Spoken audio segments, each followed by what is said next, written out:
Oke, selamat sore Bapak Ibu. Ini udah jam 4 tepat, jadi kita coba mulai pelan-pelan sesi webinar kita sore hari ini. Nama saya Ihan Martoyo, saya mengajar di program studi Teknik Elektro UPH. Kita akan ditolong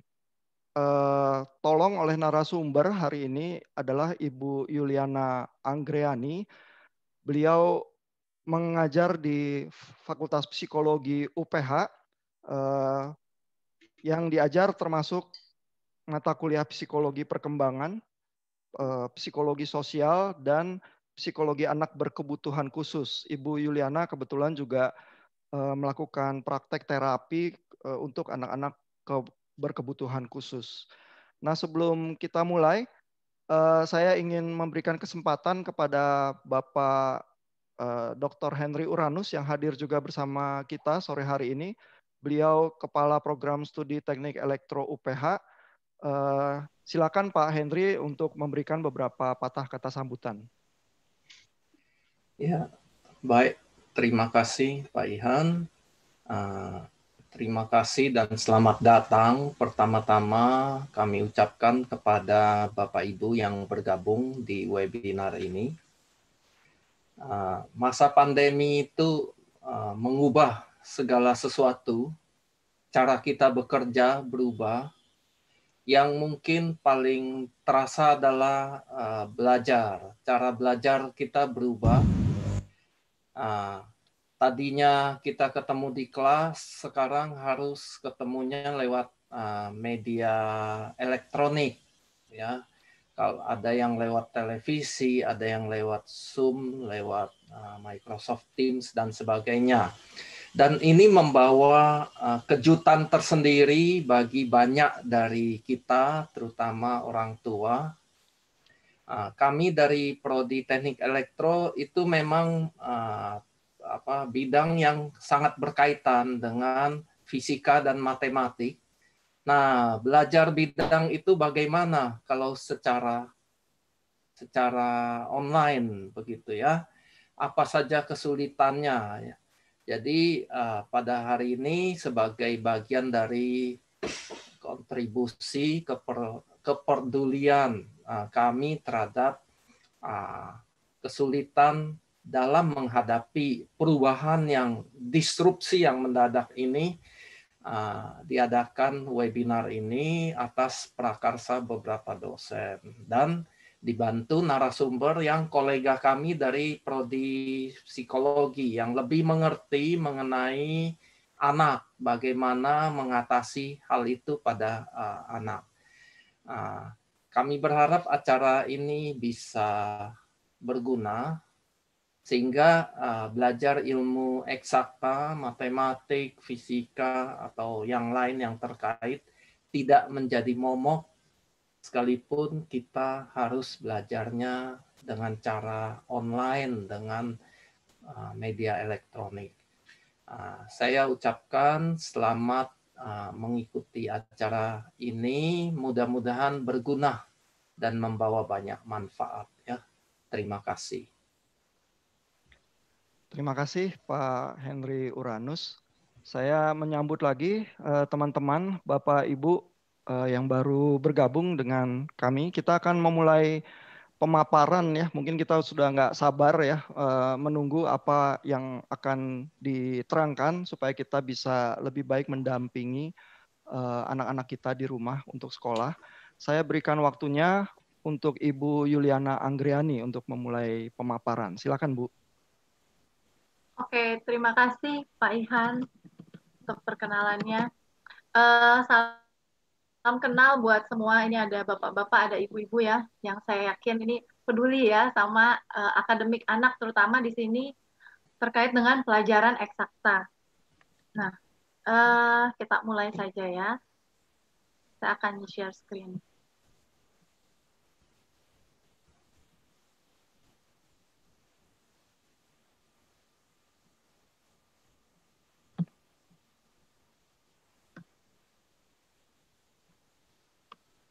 Oke, ini tema kita hari ini ya, gimana mendampingi anak belajar dari rumah, khususnya saat belajar pelajaran eksakta.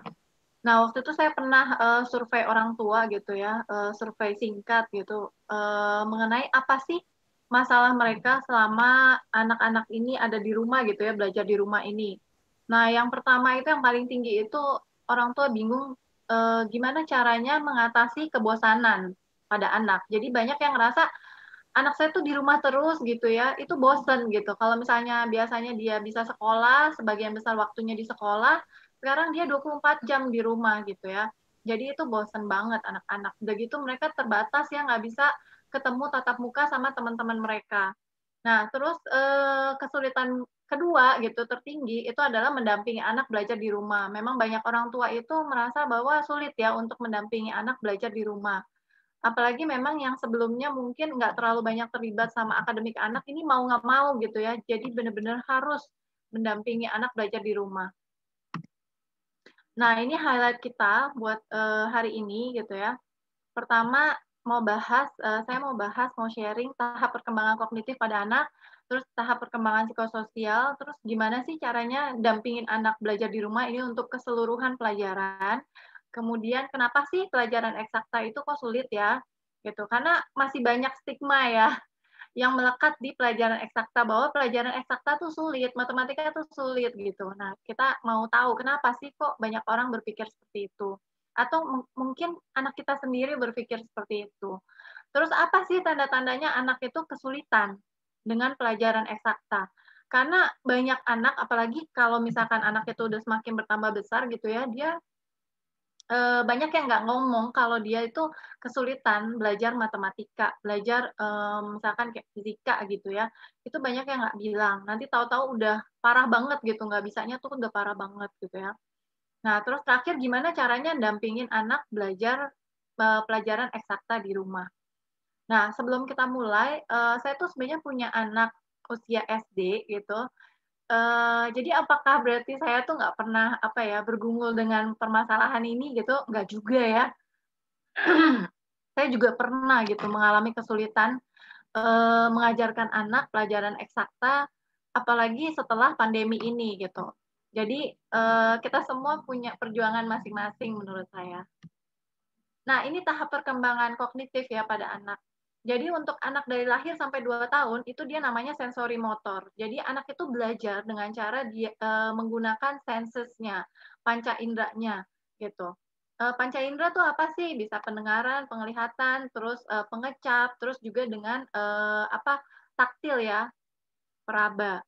Nah, makanya anak-anak usia dari lahir sampai 2 tahun itu banyak yang dia itu suka masukin tangan ke mulut, suka segala macam itu barang dimasukin ke mulut. Kenapa? Karena memang dia belajar dengan cara itu, dengan mengandalkan sensesnya. Nah, terus kemudian di 2 sampai 7 tahun, mungkin ada di sini ya Bapak Ibu yang anaknya usianya usia TK gitu, prasekolah. Nah, ini masuk ke tahap ini, pra-operational stage. Nah, itu dia mulai bisa ngomong kan ya, 2 tahun itu mulai banyak kosakatanya. Nah, dia mulai tahu bahwa, oh yang namanya air gitu ya, ketika orang bilang air itu berarti ini loh gitu. Nah, dia belajar seperti itu. Terus tahap berikutnya 7 sampai 11 tahun itu tahap konkret operasional. Jadi dia udah mulai dia gitu. Nah, kalau Bapak Ibu lihat nih ya, yang di konkret operasional, ini kan anak ini megang gelas gitu. Gelasnya ada yang lebih lebar, ada yang lebih tinggi. Nah, kalau ditanya ke anak yang pra-operational stage, ini airnya lebih banyak yang mana? Gitu ya. Nah, anak yang di pra-operational stage pasti akan jawab airnya lebih banyak di gelas yang tinggi. Karena dia lihat garisnya itu lebih tinggi kalau di gelas yang tinggi itu ya, yang slim itu, yang kurus itu ya. Nah, tapi kalau anak yang di konkret operasional, dia udah bisa tahu bahwa, oh ini bisa aja airnya sama gitu. Kenapa? Karena yang satu ini melebar, yang satu ini ke atas gitu ya. Nah, jadi dia udah mulai bisa operasional, bisa proses di dalam pemikirannya, tapi memang harus konkret. Barangnya itu harus ada. Nah, terus berikutnya, ini tahapan yang terakhir ya, tahap kognitif yang terakhir itu formal operational stage. Jadi dia mulai bisa membayangkan. Jadi nggak harus lagi ada barangnya, dia mulai bisa memikirkan, memproses di dalam pikirannya itu. Abstrak itu dia udah mulai bisa. Nah, Gunanya apa sih kita tahu tahapan kognitif ini? Supaya kita tahu, oh, anak kita ini sebenarnya tahapan kognitifnya lagi di mana, terus kita bisa memikirkan, harusnya saya tuh kalau mendampingi anak belajar di rumah tuh harusnya kayak gimana ya, gitu. Nah, terus ini tahapan perkembangan psikososial. Saya mulai dari umur 3-6, sebenarnya ada dari 0 gitu ya. Nah, 3-6 ini mulai anak-anak prasekolah. Nah, anak-anak prasekolah ini mulai banyak inisiatif ya. Dia bisa punya ide, oh kita kayak gini, oh kita kayak gitu ya. Nah, ide-ide itu baiknya dihargain gitu. Terus tahap berikutnya 6-12 tahun itu ya mulai usia anak SD biasanya. Nah, itu mulai industry versus inferiority. Jadi dia tuh mulai ada di situ kerja keras gitu.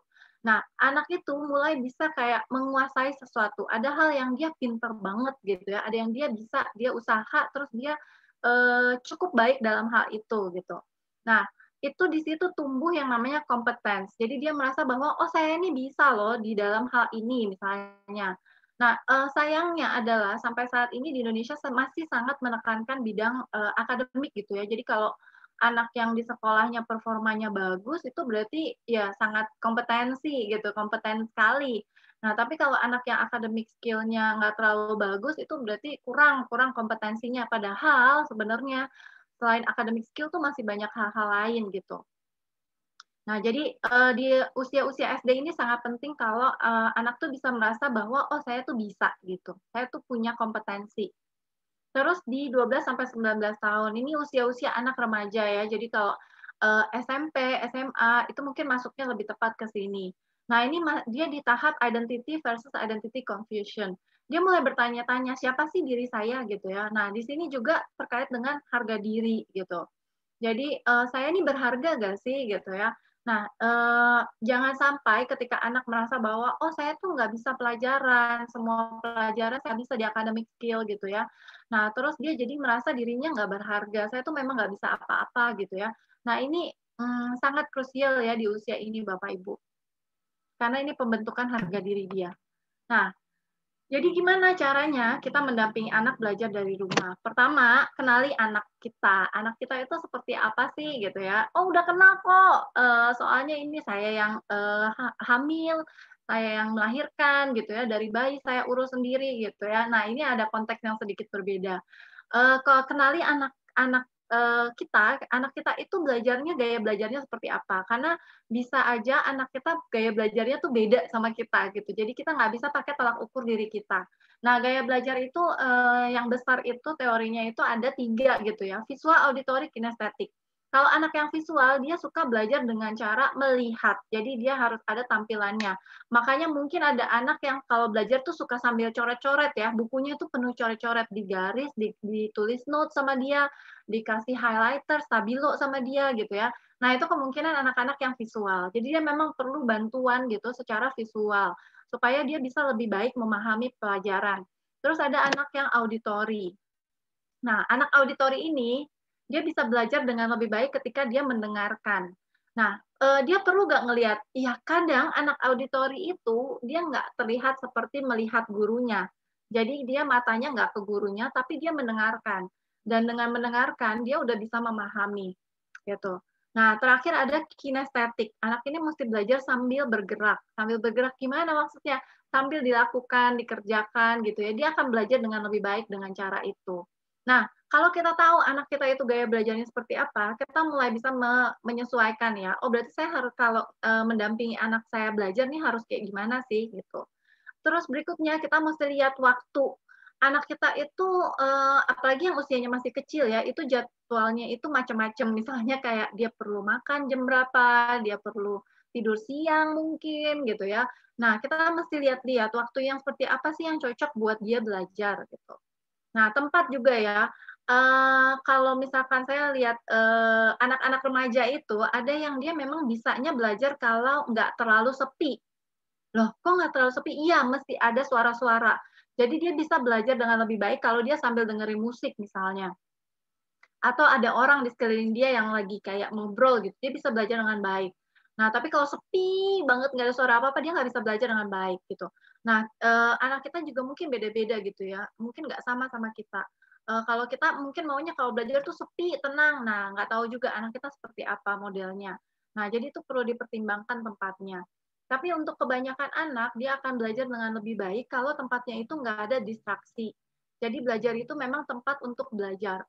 Bu, gimana kalau misalkan kita nggak ada ruangan khusus untuk belajar gitu? Nah, sebenarnya nggak perlu satu ruangan full ya. Kita perlu spot aja sebenarnya. Spot di mana dia tahu bahwa, oh itu tempat dia belajar. Gitu. Terus kita juga perlu tahu kekuatan dan kelemahan anak kita, strength and weaknesses-nya. Jadi dia tuh pinternya dalam hal apa, dia tuh baiknya dalam hal apa, fokusnya dia bagus atau enggak gitu ya, dia nangkepnya bagus atau enggak, memori dia bagus atau enggak gitu. Nah, kita perlu jeli gitu untuk melihat itu.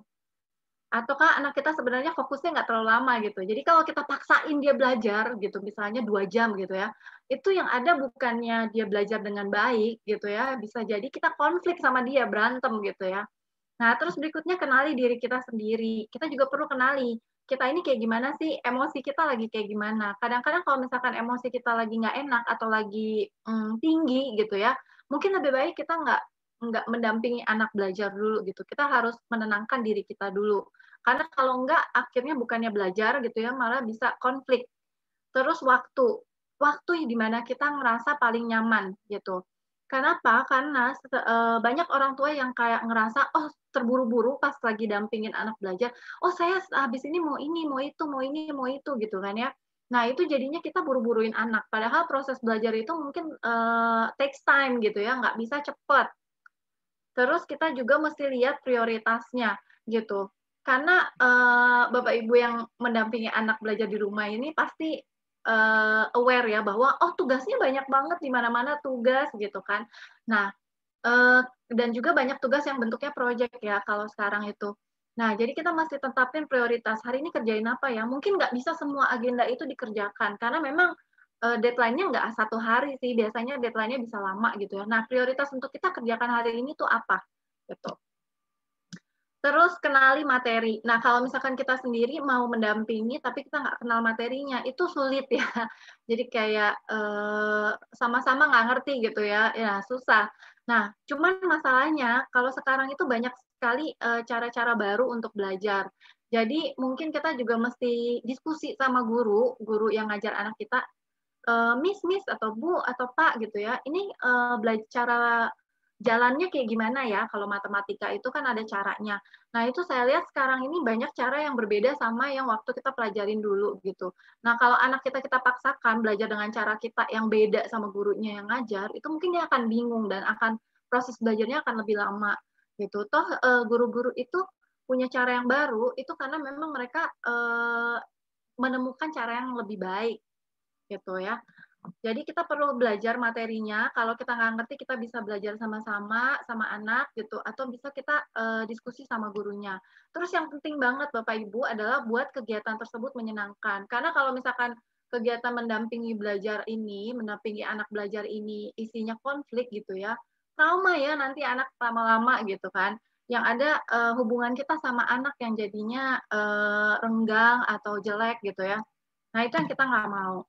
Nah, berikutnya kenapa sih pelajaran eksakta itu sulit gitu ya? Nah, salah satu alasan pertamanya adalah karena pelajaran eksakta itu berjenjang ya. Jadi maksudnya berjenjang kayak gimana nih gitu ya? Jadi kayak misalnya untuk bisa pembagian gitu ya, mulainya itu pertama harus belajar angka, udah bisa belajar angka gitu ya, counting. Jadi kayak tahu bahwa oh 5 sama 2 itu jumlahnya berbeda. Terus misalnya habis belajar angka dia belajar tambah-tambahan dulu, habis tambah-tambahan perkalian baru pembagian. Jadi itu ada berjenjangnya. Kalau misalkan tambah-tambahannya dia belum terlalu paham, terus belajar pembagian gimana? Susah pasti ya. Jadi kalau misalkan kayak gitu kita harus menyesuaikan gitu. Kalau anaknya nggak bisa di pembagian gitu, kita mesti di-tag kemana sih? Sebenarnya di mana masalah dia gitu. Nah, terus kecemasan terhadap matematika. Kadang-kadang kenapa eksakta itu sulit? Karena banyak orang yang cemas sama matematika. Ini survei di Amerika aja ada 93% orang yang mengalami kecemasan terhadap matematika.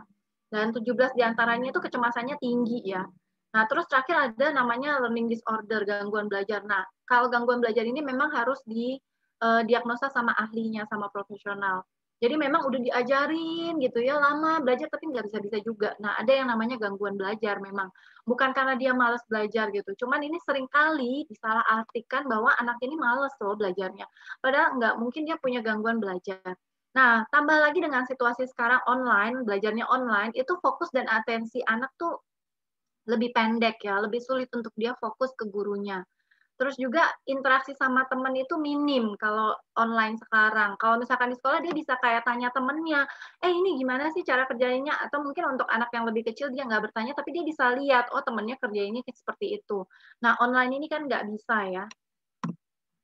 Nah ini kalau misalkan kecemasan sama matematika, dia cemas belajar matematika, itu dia itu bisa ini ya, keringetan, sakit perut, terus jantungnya berdebar-debar, gemeteran, gitu ya. Nah, akibatnya dia itu sulit untuk berpikir dengan jernih. Nah ini ada self test ya. Jadi kita bisa ngetes diri kita tuh sebenarnya ada kecemasan sama matematika atau enggak. Anak kita tuh sebenarnya cemas nggak sama matematika, nih ada self testnya. Bisa dites sendiri, terus nanti dinilai sendiri, terus nanti dapat hasilnya ya. Saya tuh sebenarnya cemas nggak sama matematika. Dan juga ada juga anak-anak yang cemasnya sama ulangan matematika. Jadi pas belajar dia bisa biasa aja. Nah belajar udah bisa, tapi pas ulangan dia nggak bisa gitu. Kenapa? Karena dia cemas, terus otaknya jadi blank. Nah, kenapa anak bisa cemas sama matematika? Pertama, ada anak-anak yang memang dia takut salah. Terus ada pengaruh juga dari guru. Nggak bisa kita pungkiri bahwa ada pelajaran yang memang bisa disukain anak karena memang gurunya. Ada pelajaran juga yang anak jadi nggak suka karena gurunya. Nah, terus tekanan dari tes dengan waktu terbatas. Matematika itu biasanya ulangannya itu waktunya terbatas ya. Jadi karena harus buru-buru ngerjain gitu ya. Nah, itu bisa bikin cemas. Terus ketidakmampuan atau ketidakinginan untuk menyelesaikan tugas. Jadi dia nggak mampu ataupun nggak mau nyelesain tugas. Nah itu akhirnya bikin dia makin cemas. Kenapa? Karena itu berarti delay kan ya. Oh saya tetap punya pekerjaan itu, saya tapi nggak mampu, saya tapi nggak mau bikinnya gitu ya. Saya punya PR itu gitu. Nah itu numpuk, tetap ada perasaan cemas itu numpuk jadinya. Terus terakhir, persepsi orang tua terhadap mat. Jadi bisa dilihat bahwa kita sendiri harus introspeksi gitu ya. Kita sendiri pendapat kita tentang matematika itu gimana gitu. Apakah kitanya itu cemas sama matematika atau enggak? Takut nggak kita sama matematika? Persepsi kita terhadap matematika atau misalnya fisika itu jelek nggak, buruk nggak gitu. Kalau misalkan iya, itu bisa nurun ke anak, bisa menular ya ke anak. Anak juga bisa punya persepsi yang sama dan bisa jadi dia takut juga sama matematika. Nah, gimana caranya kita tahu anak kita ini dia kesulitan sama pelajaran eksakta? Nah, kalau misalkan dia bilang gitu ya, saya benci matematika, atau dia bilang saya tuh nggak pinter matematika. Nah, itu udah clue gitu ya. Terus dia menghindari matematika. Jadi ada PR, tapi dia menunda-nunda sampai udah waktunya mepet banget baru dia mau kerjain gitu ya. Nah, dia menghindar itu berarti. Terus cemas. Jadi ketika dia harus ngerjain tugas, ketika dia harus ikut ulangan matematika, tuh dia cemas. Terus kita perhatiin ya nilainya. Nilai matematika dia, nilai pelajaran eksakta dia dibandingin dengan pelajaran lain. Kalau nilai pelajaran eksaktanya lebih rendah dibandingkan pelajaran yang lain, itu bisa jadi tanda bahwa dia memang kesulitan gitu. Terus juga dia nggak berusaha untuk menemukan solusi alternatif. Jadi kalau matematika itu wajar ya, kalau misalkan nyoba terus ya gagal, salah gitu ya, oh nggak bisa gitu ya. Nah itu wajar banget. Jadi kita harus sebenarnya kan harusnya kita cari lagi solusinya gimana. Nah tapi untuk anak-anak yang memang dia kesulitan sama matematika, dia biasanya nggak mau berusaha lagi gitu. Nggak mau coba cari coba menggunakan cara yang lain. Nah, terus terakhir, sulit untuk dia fokus. Jadi ketika dia ngerjain itu ya, kita baru belajar nih soalnya di atas gitu ya. Nah, di bawah itu soal yang sama cara ngerjainnya, tapi dia kok kayaknya kayak belum pernah diajarin gitu ya. Berarti fokusnya itu kurang. Sulit untuk dia untuk fokus. Nah, tanda-tanda ini bisa jadi tanda-tanda bahwa ya anak kita itu kesulitan untuk belajar pelajaran eksakta. Nah, ini agenda terakhir ya. Jadi gimana sih caranya kita mendampingi anak belajar pelajaran eksakta di rumah? Pertama itu tadi ya kita harus cari tahu sebenarnya kesulitan anak kita tuh di mana. Dan karena matematika itu berjenjang gitu ya, kita mesti cek gitu. Kalau dia nggak bisanya di pembagian, jangan-jangan dia perkalian yang nggak bisa. Gitu. Oh, perkalian nggak bisa. Oh, berarti kita cek tambah-tambahannya udah bisa belum? Gitu. Jadi kita mesti lihat kalau memang dia itu lagi yang berjenjang, kita lihat ke bawah-bawahnya. Di mana sih masalah dia awalnya gitu ya. Nah, pastikan anak itu paham konsep dasar yang di bawahnya sebelum dia lanjut ke tahap yang berikutnya. Karena percuma kita ajarin dia tahap yang udah advance, tapi basicnya dia belum paham gitu. Nah, sebisa mungkin karena tadi ya tahap kognitif anak itu beda-beda. Kalau dia masih di konkret operasional, berarti sebisa mungkin tuh ada benda konkretnya di hadapan dia. Kita bisa pakai penghapus, kita bisa pakai pensil, pensil warna biasanya banyak ya. Nah, itu kita bisa pakai atau kita misalnya pakai ini keramik yang di lantai gitu ya, macam-macam. Yang penting dia lihat ada objeknya, itu dia akan lebih mudah untuk membayangkan, untuk memahami. Terus kita sendiri harus punya sikap yang positif terhadap pelajaran eksakta. Jadi persepsi kita itu tadi ya, kalau misalkan kitanya takut, cemas gitu, oh matematika tuh susah gitu kan, fisika tuh susah. Nah kita sendiri harus introspeksi, terus kita sendiri harus rubah sikap kita. Terus menekankan pemahaman daripada menghafal. Karena memang matematika eksakta itu nggak bisa dihafal ya, percuma dihafal gitu. Jadi memang kita harus ketika mendampingi anak itu goal kita adalah dia paham gitu. Kalau dia paham soalnya mau diapain juga dia bisa kerjain gitu kan. Nah, terus berikan anak waktu untuk menjawab. Kayak kita lihat tadi tahapan kognitif anak gitu ya. Jadi mungkin pelajaran itu buat kita gampang banget. Aduh cepet lah jawab gitu kan. Kok lama banget sih jawab kayak gini doang. Ini kan simple. Nah, tapi ini sesuatu yang baru buat dia. Juga mungkin dia butuh waktu untuk recall lagi gitu ya, baru diajarin gitu. Jadi dia mesti ingat-ingat lagi apa sih yang udah diajarin tadi gitu ya. Nah, kita mesti kasih dia waktu gitu. Apalagi soal-soal cerita ya, kita mesti banget kasih dia waktu untuk coba paham. Nah, terus ini latihan. Jadi bukan berapa lama belajar, apalagi anak-anak yang usianya masih kecil, yang memang fokusnya itu pendek gitu ya, nggak terlalu lama gitu. Bukan lamanya belajar yang diperlukan, tapi seberapa sering dia belajar. Jadi kalau memang Bapak Ibu perlu banget gitu ya untuk ngedrill anak gitu ya, jangan sampai itu tuh 3 jam berturut-turut, 2 jam berturut-turut gitu ya. Itu yang ada nanti dia bisa nggak suka sama pelajaran itu, dan juga itu jadinya menimbulkan memori yang buruk, jadi lebih susah kita ya belajarnya. Nah, jadi lebih baik memang kecil-kecilin gitu waktunya, pendek-pendek tapi sering gitu. Nah, terus juga supaya menyenangkan gitu ya, sebisa mungkin itu kalau misalkan ada games, web, terus app gitu ya, aplikasi yang bisa membantu anak untuk belajar matematika atau pelajaran eksakta, itu bisa jadi lebih menyenangkan buat si anak belajarnya. Kayak misalnya main monopoli ini main monopoli ini bisa dapat banyak banget ya. Dia bisa belajar angka, belajar kurang-kurangan. Jadi kalau misalkan dia punya duitnya berapa, dia mau belinya berapa, berarti harus kembalinya berapa, kan dia mesti hitung ya. Terus dia misalnya mau mencapai kemana, dia mesti hitung, dia dapat dadungnya mesti berapa supaya bisa dapat ke tempat itu gitu kan. Nah, terus pakai domino juga bisa ya, kalau masih dia belajar counting, berhitung ya, itu dia bisa pakai domino, dia hitung bulet-buletnya gitu kan, atau misalnya tambah-tambahan gitu ya. Kalau anak sekarang tuh ada belajar namanya number bond ya. Jadi kayak misalkan 6 itu berapa plus berapa, 3 plus 3 bisa, 5 plus 1 bisa gitu kan, 2 plus 4 bisa. Nah, itu bisa pakai. Terus ulet tangga juga belajar hitung gitu ya. Main Lego juga bisa sambil belajar hitung. Main bingo juga bisa ya, itu belajar kenal angka gitu, 1 sampai mungkin 25 gitu ya.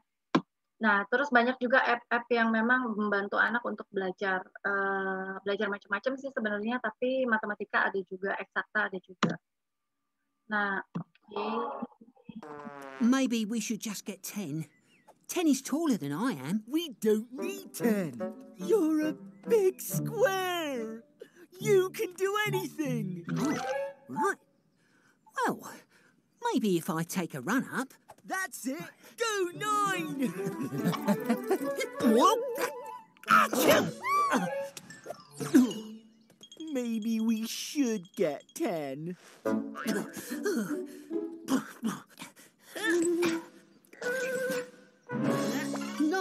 equals 3 plus 3 plus 3. Roll up, roll up, roll up. We 3 are the 3 threes. The most amazing, the most Oke, incredible. itu sekilas saja contoh salah satu video gitu. Sebenarnya belajar eksakta, belajar matematika, tapi itu bikin anak jadi nggak terasa seperti belajar ya. Itu number block dari YouTube ada dia channelnya. Terus ini kita juga bisa menemukan aplikasinya, aplikasi dari pelajaran eksakta itu dalam kegiatan sehari-hari. Contohnya ketika belanja gitu ya, anak tuh bisa hitung. Misalnya ambil itu buahnya gitu ya, buah apel 2 atau 5 gitu ya, dia jadi bisa hitung 1, 2, 3, 4, 5. Nah, kalau bisa juga dia belajar lebih besar, lebih kecil ya.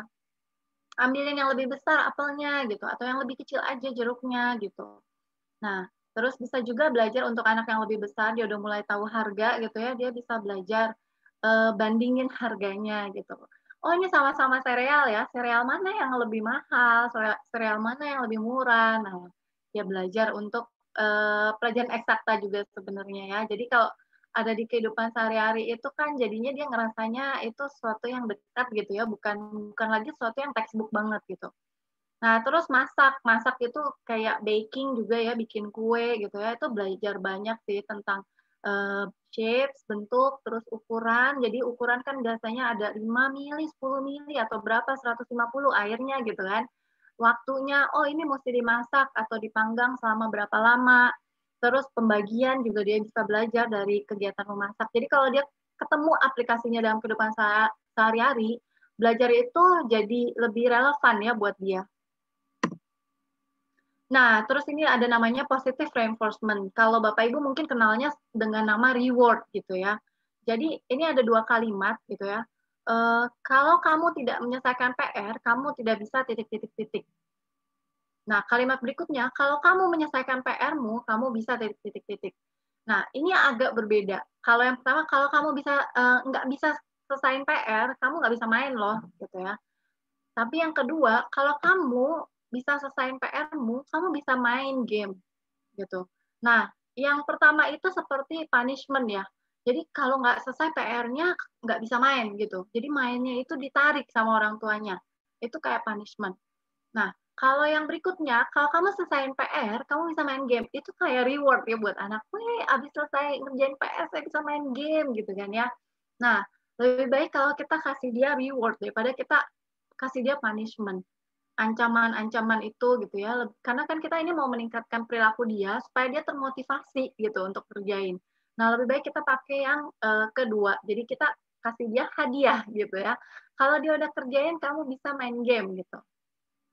Nah, reward itu nggak harus berbentuk, oh nanti dapat duit ya gitu, oh nanti dikasih hadiah ya, nggak harus seperti itu ya. Bisa berupa high five, gitu ya, tos sama anak, yeay kamu udah bisa selesai tuh, kan kamu bisa ngerjainnya, terus tepukan di pundak, elusan di kepala, atau kasih dia pujian gitu ya, itu juga semua termasuk reward.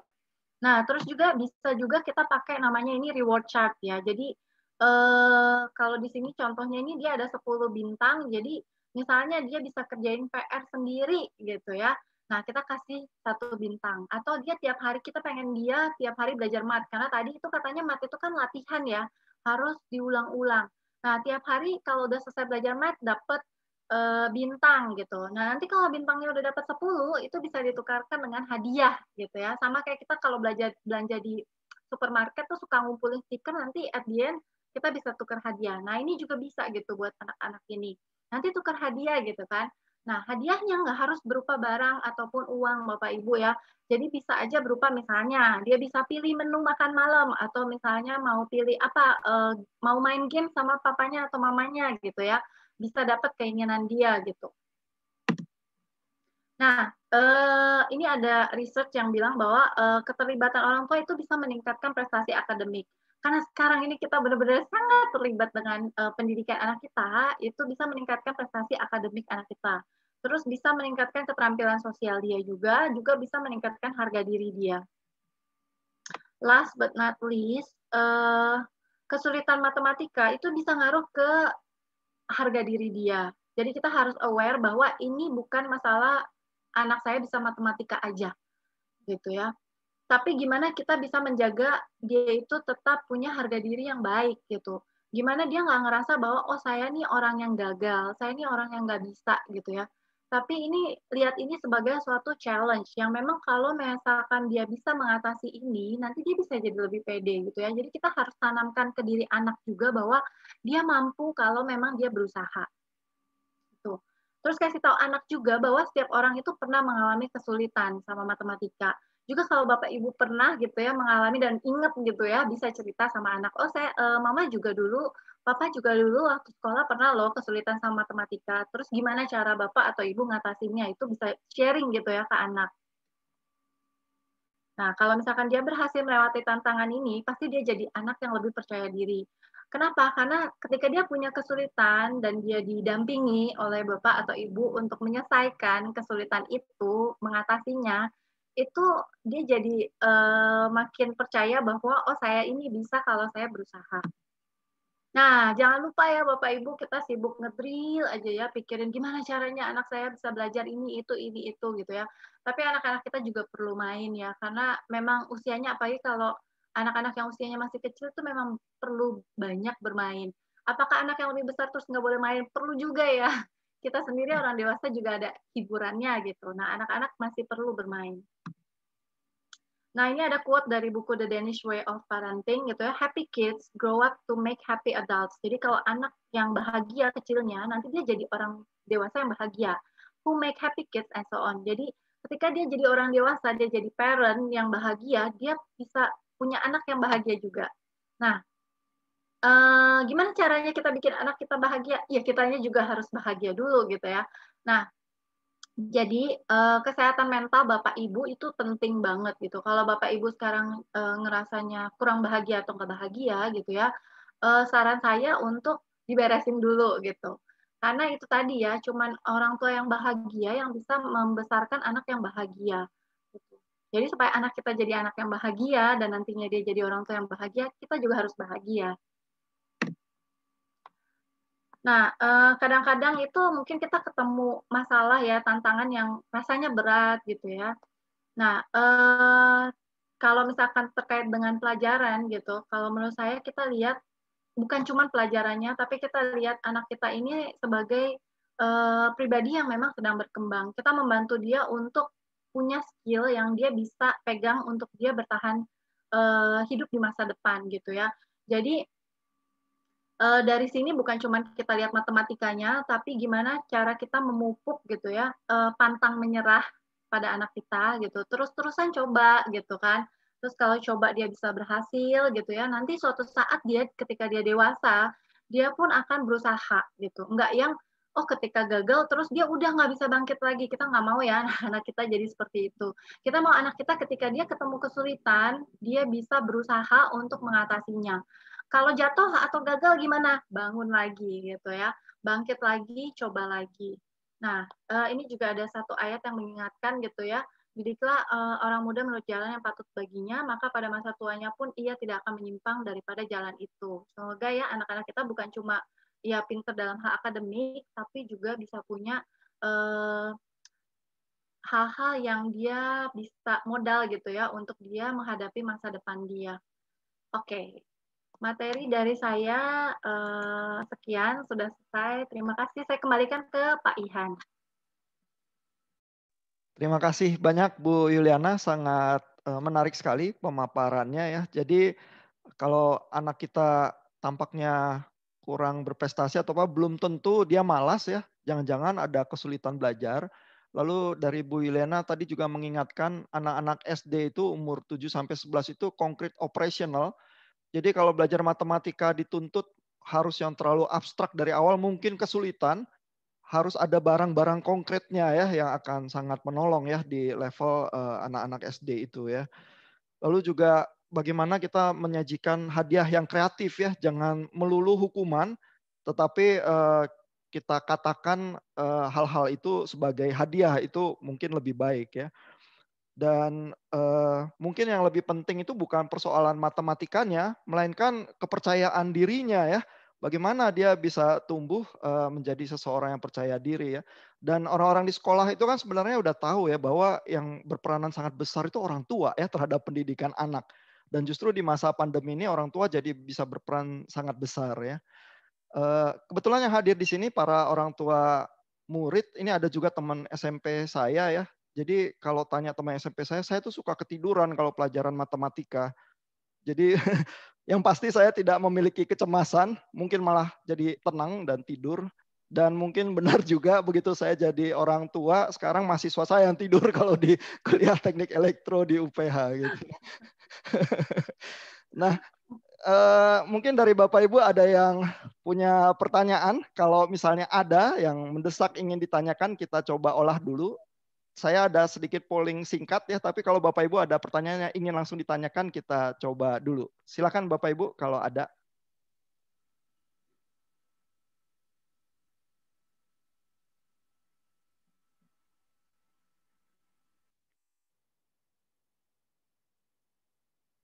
Silakan Bapak Ibu kalau ada pertanyaan tentang anak-anaknya yang ada kesulitan atau tentang bagaimana menolong pelajaran tertentu.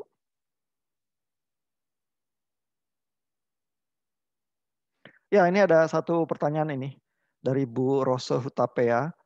Bagaimana membantu anak supaya bisa teliti mengerjakan soal matematika? Oke, terima kasih Bu Rose untuk pertanyaannya. Memang itu kayak ini ya, banyak anak yang seperti itu. Apalagi sekarang itu dengan banyak anak yang fokusnya itu pendek gitu ya. Banyak anak yang jadinya ketika mengerjakan itu pengennya cepat-cepat selesai gitu. Nah, memang itu kita harus bangun kebiasaan itu dari usianya memang masih kecil banget gitu ya. Kita biasakan mereka untuk coba dicek lagi, udah jawabannya udah betul belum gitu. Nah, kalau misalkan kita bisa bangun, kita ya pertamanya memang agak susah karena kita mau membangun kebiasaan. Jadi memang kita harus ulang-ulang terus gitu ya. Minta anak untuk ngecek lagi hasil pekerjaannya gitu. Nah, bisa 2 kali, bisa 3 kali ya. Tergantung kebiasaan yang kita mau bangun. Tapi memang nggak bisa cuma sekali lewat terus selesai gitu. Jadi kita bisa minta anak cek lagi, cek 2 kali lagi, atau cek 3 kali lagi gitu ya. Nah, itu dibiasakan setiap dia ngerjain apapun pekerjaan, dibiasakan seperti itu supaya itu jadi kebiasaan dalam diri dia gitu. Nah, tapi jangan sampai berlebihan juga ngeceknya 5-10 kali gitu ya. Nanti dia jadinya kecemasan gitu ya. Paranoid nanti kan. Mesti dicek sampai bener-bener gimana gitu. Jangan juga gitu. Karena memang ada anak-anak yang perfeksionis juga gitu kan. Nah, 2 atau 3 kali sepertinya cukup ya. Gitu. Jadi kita coba bangun kebiasaannya memang dari usia kecil. Dan cara bangun kebiasaan itu kita harus konsisten. Berulang-ulang gitu. Di semua pelajaran. Oke, menurut saya seperti itu sih. Oh iya, terima kasih Bu Rose, mudah-mudahan menjawab pertanyaannya.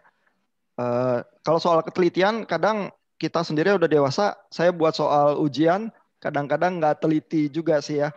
Jadi apalagi sekarang ujian kan online open book ya, jadi buat soal berusaha yang susah, terus begitu soalnya udah dikerjain sama mahasiswa, besoknya baru mikir, itu kayaknya salah soal deh ya gitu. Terus saya ngitung sendiri, oh salah ya ternyata.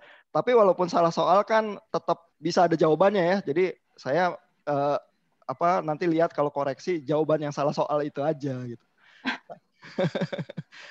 Nah ini ada pertanyaan lagi nih dari Bapak Randy ya. Mohon advice untuk anak umur 4 dan 7, bagaimana cara agar mereka bisa konsen belajar dengan Zoom? Karena susah sekali anak bisa fokus secara mandiri di depan komputer. Sedangkan kami ayah dan ibu dua-dua sama-sama sibuk kerja. Susah sekali ada waktu untuk mendampingin. Oke, terima kasih Bapak Randy. Oke, iya ini memang susah ya Pak. Apalagi untuk anak yang umurnya 4 tahun ya. Ini pasti sulit sekali gitu. Jadi caranya gimana? Pertama-tama waktu online-nya itu harusnya nggak terlalu lama. Karena memang mereka nggak akan bisa untuk fokus yang terlalu lama gitu. Kedua, bisa ini sebenarnya untuk guru ya jadinya sarannya karena kan yang manage itu guru ya. sebenarnya bisa bikin banyak activity dibandingkan cuma satu arah aja. Kita juga gitu kan ya Pak Ihan ya, kita untuk ngajar sekarang kan berusahakan supaya nggak terlalu banyak yang kita satu arah ke mahasiswa gitu ya. Karena memang sulit ya untuk mereka konsentrasi di waktu yang lama gitu. Nah untuk anak-anak ini juga lebih banyak activity sih bagusnya. Nah kalau untuk orang tua apa sih yang bisa kita lakukan gitu ya untuk mempersiapkan anak gitu supaya dia bisa lebih fokus gitu ya. Nah, kita mungkin bisa persiapkan dia dengan kasih tahu dia, hari ini kita akan belajar apa aja sih, nanti guru kamu akan ngajarin kamu apa gitu kan. Jadi dia tahu alurnya, dibandingkan dia nggak tahu alurnya apa-apa, cuma nungguin gurunya aja gitu ya. Nah, lebih baik dia tahu alurnya, bahwa oh ini pelajaran hari ini adalah apa. Pertama dia akan belajar apa, habis itu apa gitu. Nah, terus juga persiapkan waktu. Jadi supaya waktu belajar itu memang anak itu kondisinya itu baik ya. Kalau misalkan dia sebelumnya malam itu tidurnya larut banget gitu, pasti dia pas pagi tuh ya kita aja gitu ya kalau habis begadang gitu susah ya fokus kerja gitu kan. Jadi lebih baik dia cukup tidurnya, jangan sampai dia tidur terlalu malam gitu ya. Jadi dia pas mau belajar itu dia memang udah siap gitu. Bukan kayak masih baru bangun bengong-bengong gitu ya, susah ya, makin sulit dia. Nah juga mulailah sebelum waktunya, karena kalau misalkan sebelum waktunya dia udah siap gitu ya, jadi dia udah tahu gitu, oh saya ini akan belajar ya gitu. Jadi persiapan itu memang harus lebih awal, 5 atau 10 menit lebih awal bisa diusahakan gitu. Nah mungkin sebagai orang tua di rumah itu ya yang bisa kita lakukan. Oh iya, persiapkan kalau bisa untuk anak-anak yang ini masih usianya seperti ini ya, konkret ya. Jadi persiapkan materinya secara kalau bisa ada yang dia pegang, ada objeknya gitu ya, kertasnya, di print, bukunya gitu ya. Jadi dia tahu gitu, oh ini tulisannya gitu ya, bukan cuma ngelihat doang yang ada di screen.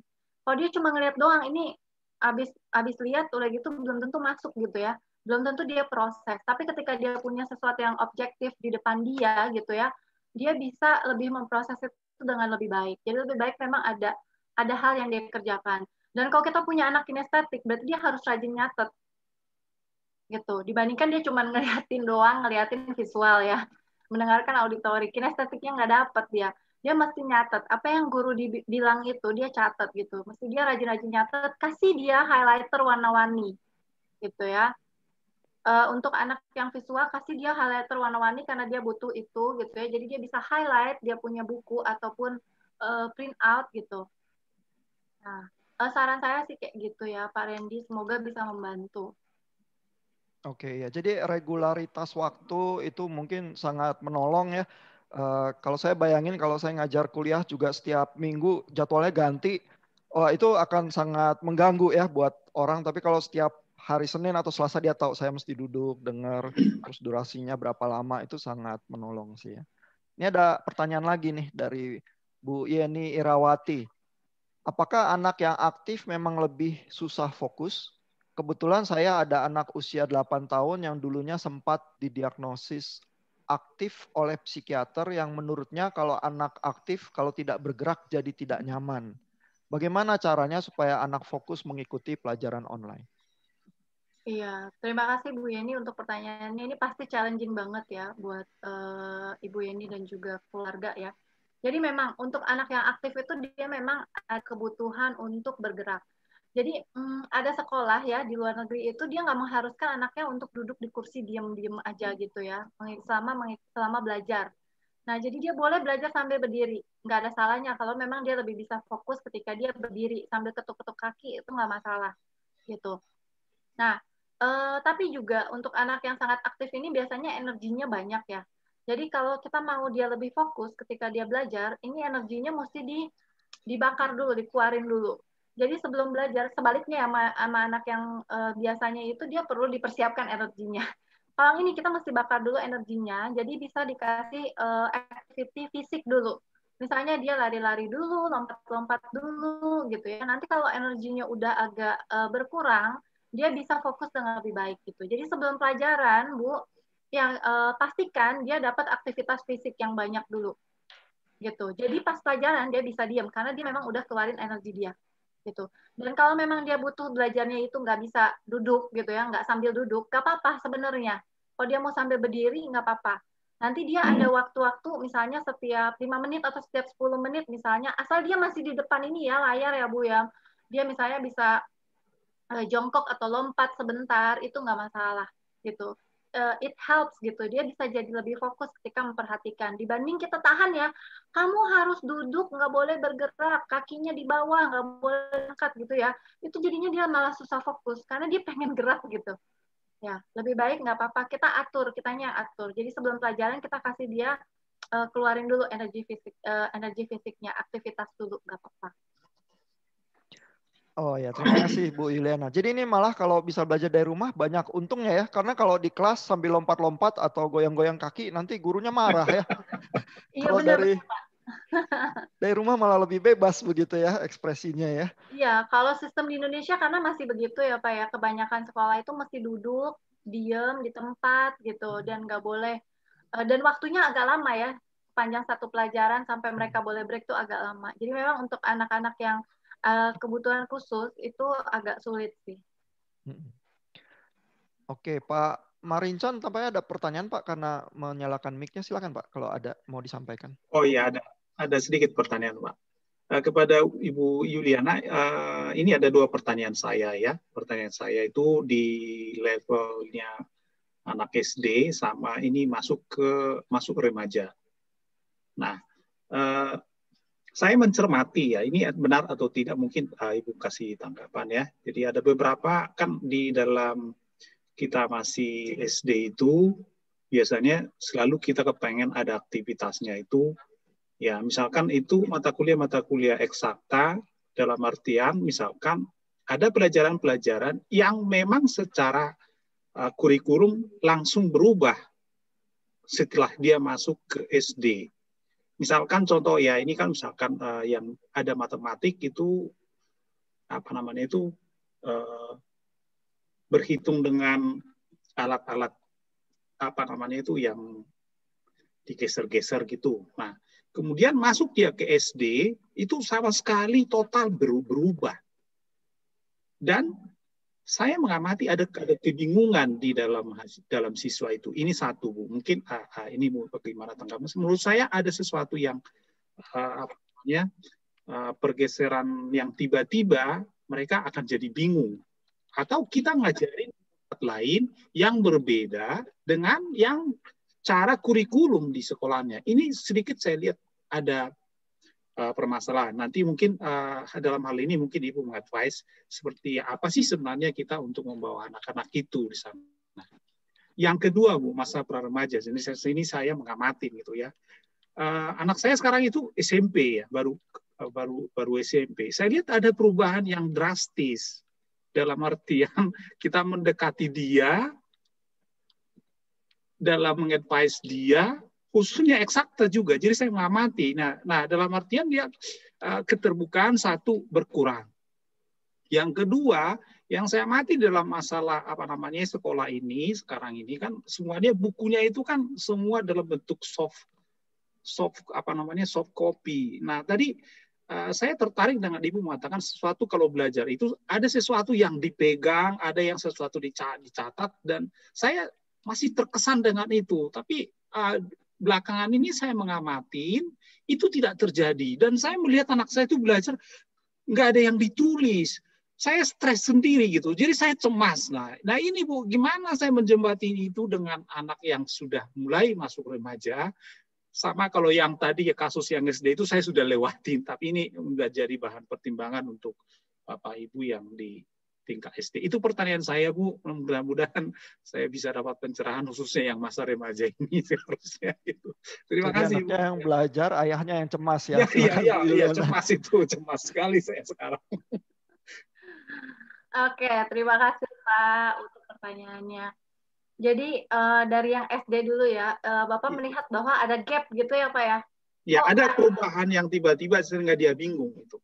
Iya benar-benar Pak. Saya juga ngelihat banyak Pak perubahan. Jadi kayak misalnya yang besar itu dari TK ke SD memang Pak banyak perubahan yang tadinya, maksudnya kayak pas TK diharapkan untuk bisa apa gitu ya, pas SD diharapkan untuk bisa, kok bisanya kayak tapi kok jauh gitu ya, kayak ada tahap yang terlewati gitu. Nah kalau saya lihat kayaknya itu berhubungan sama kurikulumnya mereka juga Pak. gitu. Entah itu sekolah atau pemerintah ya, saya nggak ngecek ke sana, tapi memang karena guru itu kan ngajar berdasarkan tuntutan kurikulum. Oh, jadi saya harus ngajarin ini. Pas TK, oh, guru itu ada kurikulumnya, dia harus ngajarin apa. Nah, memang itu saya lihat memang kadang-kadang ada gap-nya. Jadi, kita mau komplain kemana agak susah ya, Pak ya. Jadi, kita paling bisa persiapkan anak kita gitu. Jadi kalau misalkan kita lihat, oh ini di sini ya, dia sekarang udah mulai belajar ini. Tapi kayaknya dia untuk baseline-nya itu, basic-nya itu masih di sini. Belum bisa dia belajar yang ini. Nah, berarti PR kita untuk mempersiapkan dia. Gitu. Ya, saya lihat itu orang tua yang masukin anaknya ke tempat les. Les Kumon itu laku banget gitu, Pak.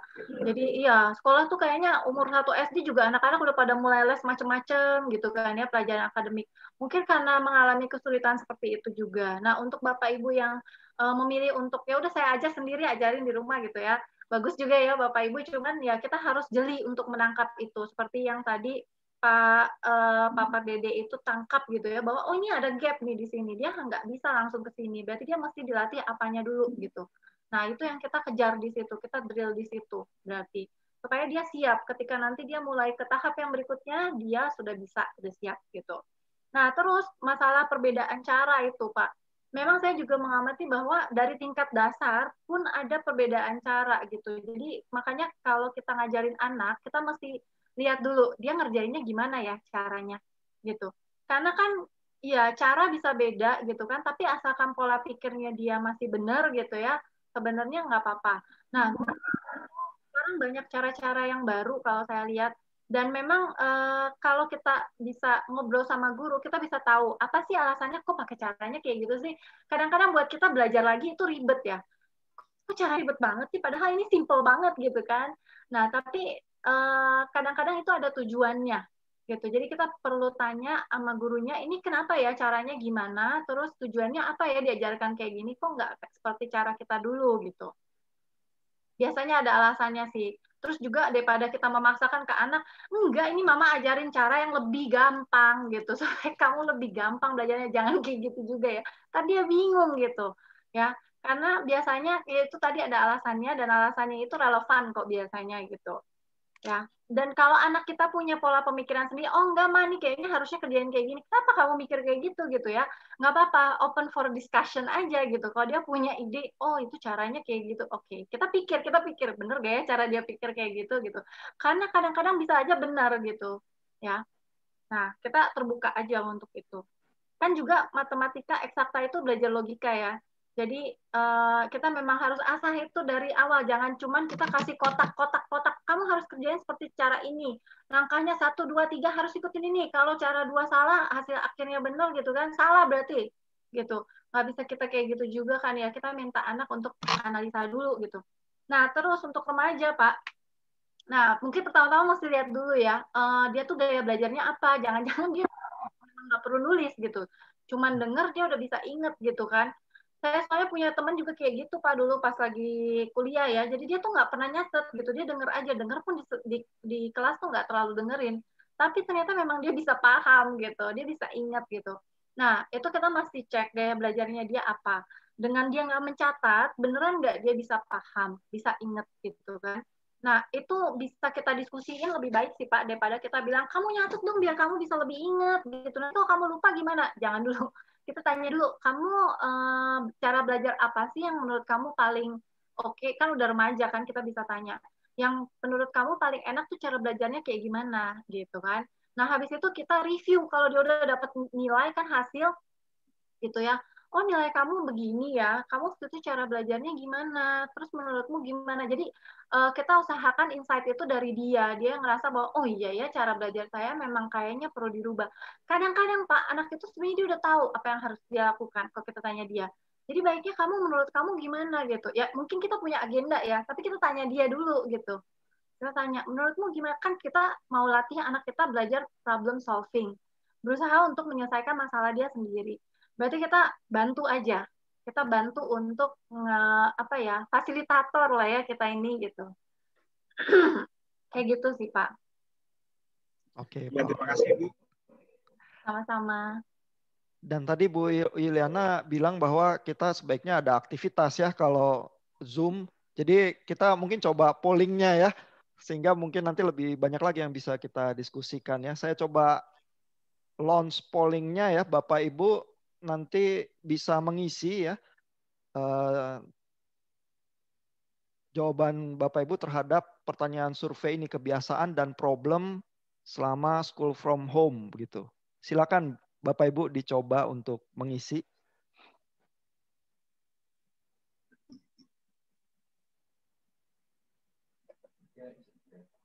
Jadi pertanyaan nomor 1, berapa lama durasi online anak untuk sekolah per hari? Apakah terlihat pollingnya Bapak Ibu?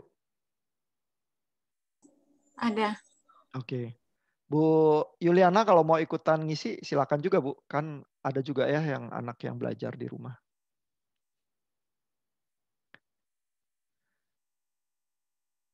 Cuma ada 6 pertanyaan singkat sih. Siapa tahu menolong diskusi kita lebih lanjut.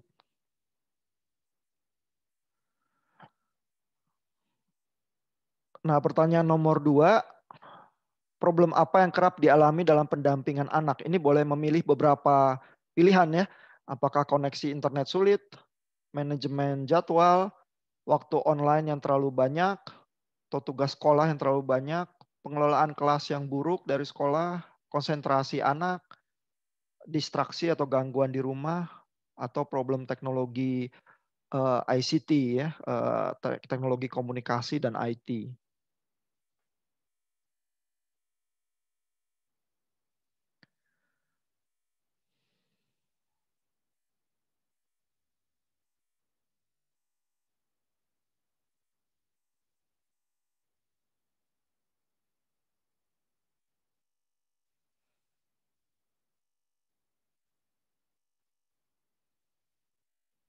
Lalu pertanyaan nomor 3, pelajaran apa yang lebih sulit untuk pendampingan anak? Ini juga boleh memilih beberapa pilihan ya. Apakah eksakta, matematika, dan IPA? Apakah pelajaran sosial? Apakah pelajaran bahasa? Atau semua relatif mudah? Atau semua pelajaran sulit?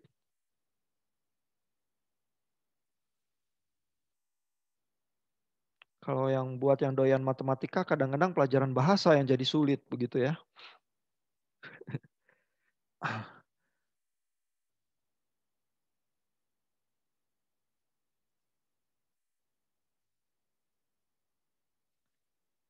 Lalu pertanyaan nomor 4, nah ini boleh ada usulan perbaikan untuk guru atau sekolah ya. Jadi ICT itu, ini ada pertanyaan dari Pak Irawan Santoso, ICT itu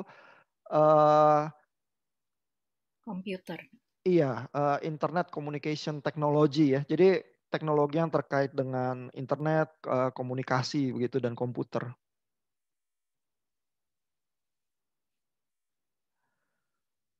Ini usulan perbaikan untuk guru sekolah boleh misalnya pilihannya juga boleh ada beberapa ya. Proses ulangan yang lebih baik. Saya nggak tahu juga di sekolah ulangan seperti apa. Ujian di universitas sih cukup menantang ya prosesnya kadang-kadang. Lalu bisa juga waktu online dikurangi. Atau bisa juga tugas PR jangan terlampau banyak. Atau waktu konsultasi ditambah. Penggunaan teknologi belajar yang lebih baik. Atau tuntutan pada anak dikurangi. Itu pilihan-pilihannya ya, boleh pilih beberapa. Lalu jenjang sekolah anak yang didampingi ini nomor 5, pilihannya SD, SMP, SMA, atau TK. Boleh ada beberapa pilihan sekaligus. Nah lalu ini nomor 6, platform online yang dirasa nyaman untuk dipakai. Ini juga sangat tergantung dari sekolahnya ya dan komunitas yang biasa. Tapi pilihannya ada Zoom, ada Microsoft Teams, ada Google Meet, lalu ada WhatsApp. Lalu ada platform lain yang tidak termasuk 4 di atas itu boleh dipilih juga platform lain kalau ada. Nah ini kelihatan udah ada belasan yang mengisi. Oh pertanyaan nomor 5 tidak ada universitas karena biasanya kalau universitas dianggapnya sudah mandiri, tapi belum tentu juga ya. Iya, jadi kalau memang universitas ya mungkin bisa diisi apa ya, SMA kali ya, atau jangan diisi lah kalau misalnya nggak mau.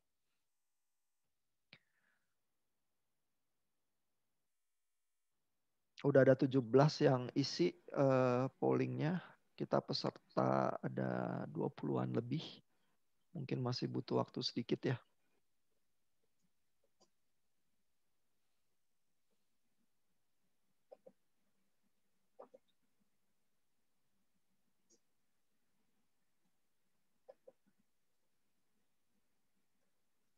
Saya berikan waktu beberapa menit lagi kalau dari Bapak Ibu yang berminat mengisi, lalu nanti saya tunjukkan hasil pollingnya ya supaya kita bisa pikirkan ya kenapa jawaban kita seperti itu.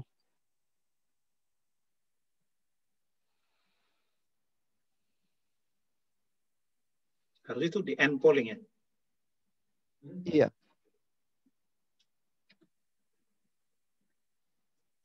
Mungkin ini sih udah 77% yang mengisi ya.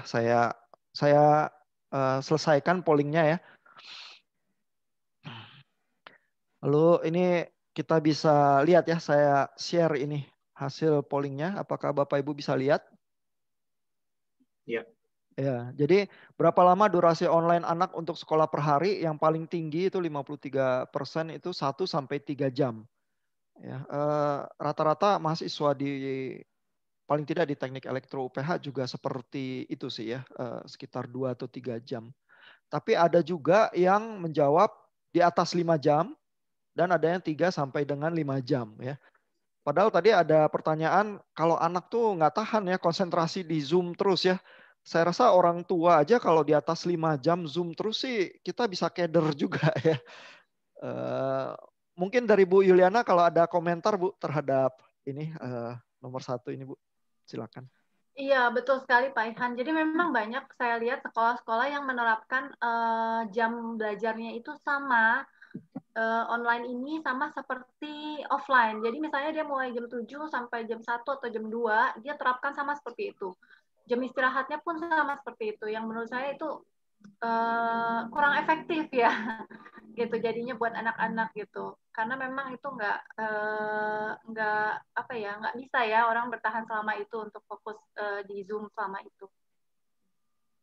Jadi memang pilihannya akhirnya harus meramu dengan kegiatan lain ya yang mungkin bisa dilakukan mandiri di rumah ya. Kalau Bapak Ibu ada pertanyaan silakan kita di sela ya atau ditulis juga di chat nanti kita bisa coba diskusikan. Ini pertanyaan nomor 2 ya. Problem apa yang kerap dialami dalam pendampingan anak? Ini 76% menjawab konsentrasi anak. Dan kalau melihat dari komposisinya memang 82% ini anak yang didampingi adalah SD ya. Rasanya wajar ya kalau anak SD itu memang konsentrasi itu ada batasnya ya. Bagaimana Bu Yuliana? Iya, betul sekali, Pak. Makin kecil, usianya makin pendek, dia rentang fokus atensinya gitu. Apalagi memang di online itu kan dia beda ya sama kalau dia ada di kelas gitu kan, dia ketemu ada gurunya, ada temennya gitu kan. Nah, kalau di online itu memang lebih sulit untuk anak fokus atau konsentrasi. Ya, memang nggak ideal gitu ya, tapi memang ya kondisinya seperti itu gitu ya. Jadi ya kalau dari guru ya harusnya dia nggak memaksakan terlalu lama ya untuk jam pelajaran, bisa di breakdown itu tadi. Nah kalau kita di rumah bantunya ya kita kalau menurut saya untuk anak-anak yang memang dia butuh untuk off sebentar gitu ya, kan dia bisa permisi ya untuk ke toilet gitu kan ya, dia off aja sebentar daripada dipaksakan biasanya itu nggak efektif. Karena memang kita butuh break gitu sebentar gitu ya. Beberapa menit mungkin cukup, nanti dia balik lagi dia bisa lebih fokus gitu. Oke. Nah, problem kedua yang tersulit ini 29% ini adalah koneksi internet sulit ya. Jadi tampaknya dari sisi itu aja kita masih menghadapi banyak masalah. Tapi kalau koneksi internet sulit mungkin ada alasan jadi untuk break ya. Wah, putus nih kebetulan break. Lalu problem yang lain adalah 24% nih tugas sekolah yang terlalu banyak dan distraksi gangguan di rumah. Jadi di rumah memang ada kebebasan tersendiri tapi juga ada distraction ya. Itu gimana komentarnya Bu Yuliana? Iya, betul sekali, Pak. Distraksi itu memang sulit ya. Karena kan kita kondisinya di rumah ya. ada orang lain, dan memang rumah itu tempat bermain dan tempat istirahat, cenderung dengan seperti itu. Kalau anak itu datang ke sekolah, dia tahu bahwa, oh di sekolah saya akan belajar gitu. Belum lagi memang yang anak-anak yang memang dia nggak punya ruangan khusus untuk belajar gitu kan ya. Jadi kadang ada adiknya lagi main, mungkin ada ibunya lagi masak gitu kan, atau lagi ngapain gitu. Nah itu pasti dia akan teralihkan gitu, dia akan ngeliatin gitu. Ini ada apa sih? Ada suara, ada apa gitu kan? Adiknya main apa ya? Kok seru ya gitu kan? Nah itu tadi ya, sebisa mungkin kita setting tempatnya agak jauh dari pusat keramaian. Kalau bisa dia itu ngadep tembok. Kalau memang dia nggak punya rumah sendiri gitu ya, dia ngadep tembok aja daripada dia ngadep ke depan, kan begitu banyak yang dia lihat gitu. Nah, jadi dia dikasih di pojok, terus dia kalau bisa ngadepnya ke tembok gitu. Jadi supaya dia bisa lebih mudah untuk fokus.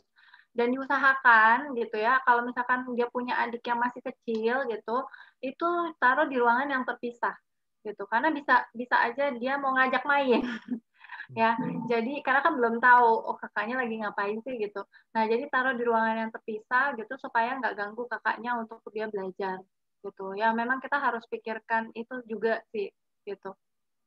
Ya, jadi tampaknya behavior itu kelakuan itu menolong kita ya. Bahkan juga untuk Bapak Ibu mungkin yang bekerja, kalau kita punya meja yang pokoknya kalau kita duduk di situ kita kerja, kita rasa lebih ini ya, lebih ada motivasi begitu ya. Dan kalau kita keluar dari meja itu pokoknya kita lagi nggak kerja begitu ya, daripada semua campur jadi satu gitu ya. Bener Pak, juga stationery-nya ya, alat tulisnya Bapak Ibu ditaruh di situ, dia punya buku ya di situ gitu kan ya. Jadi dia tahu bahwa oh ini tempat saya belajar.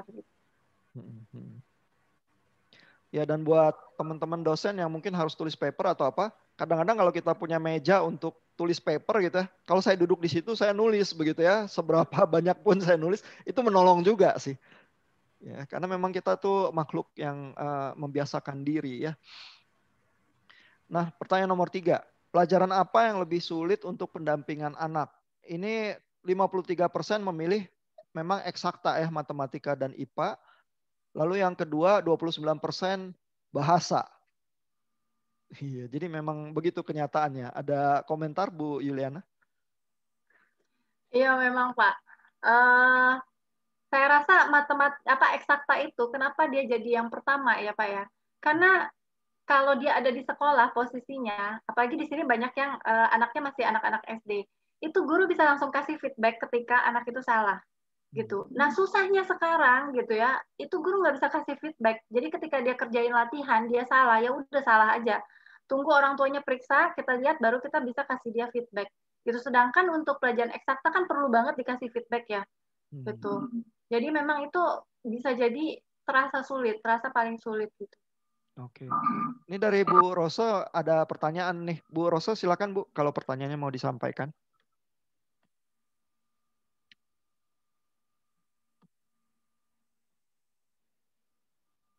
Bisa open mic. Masih mute Bu Rosa.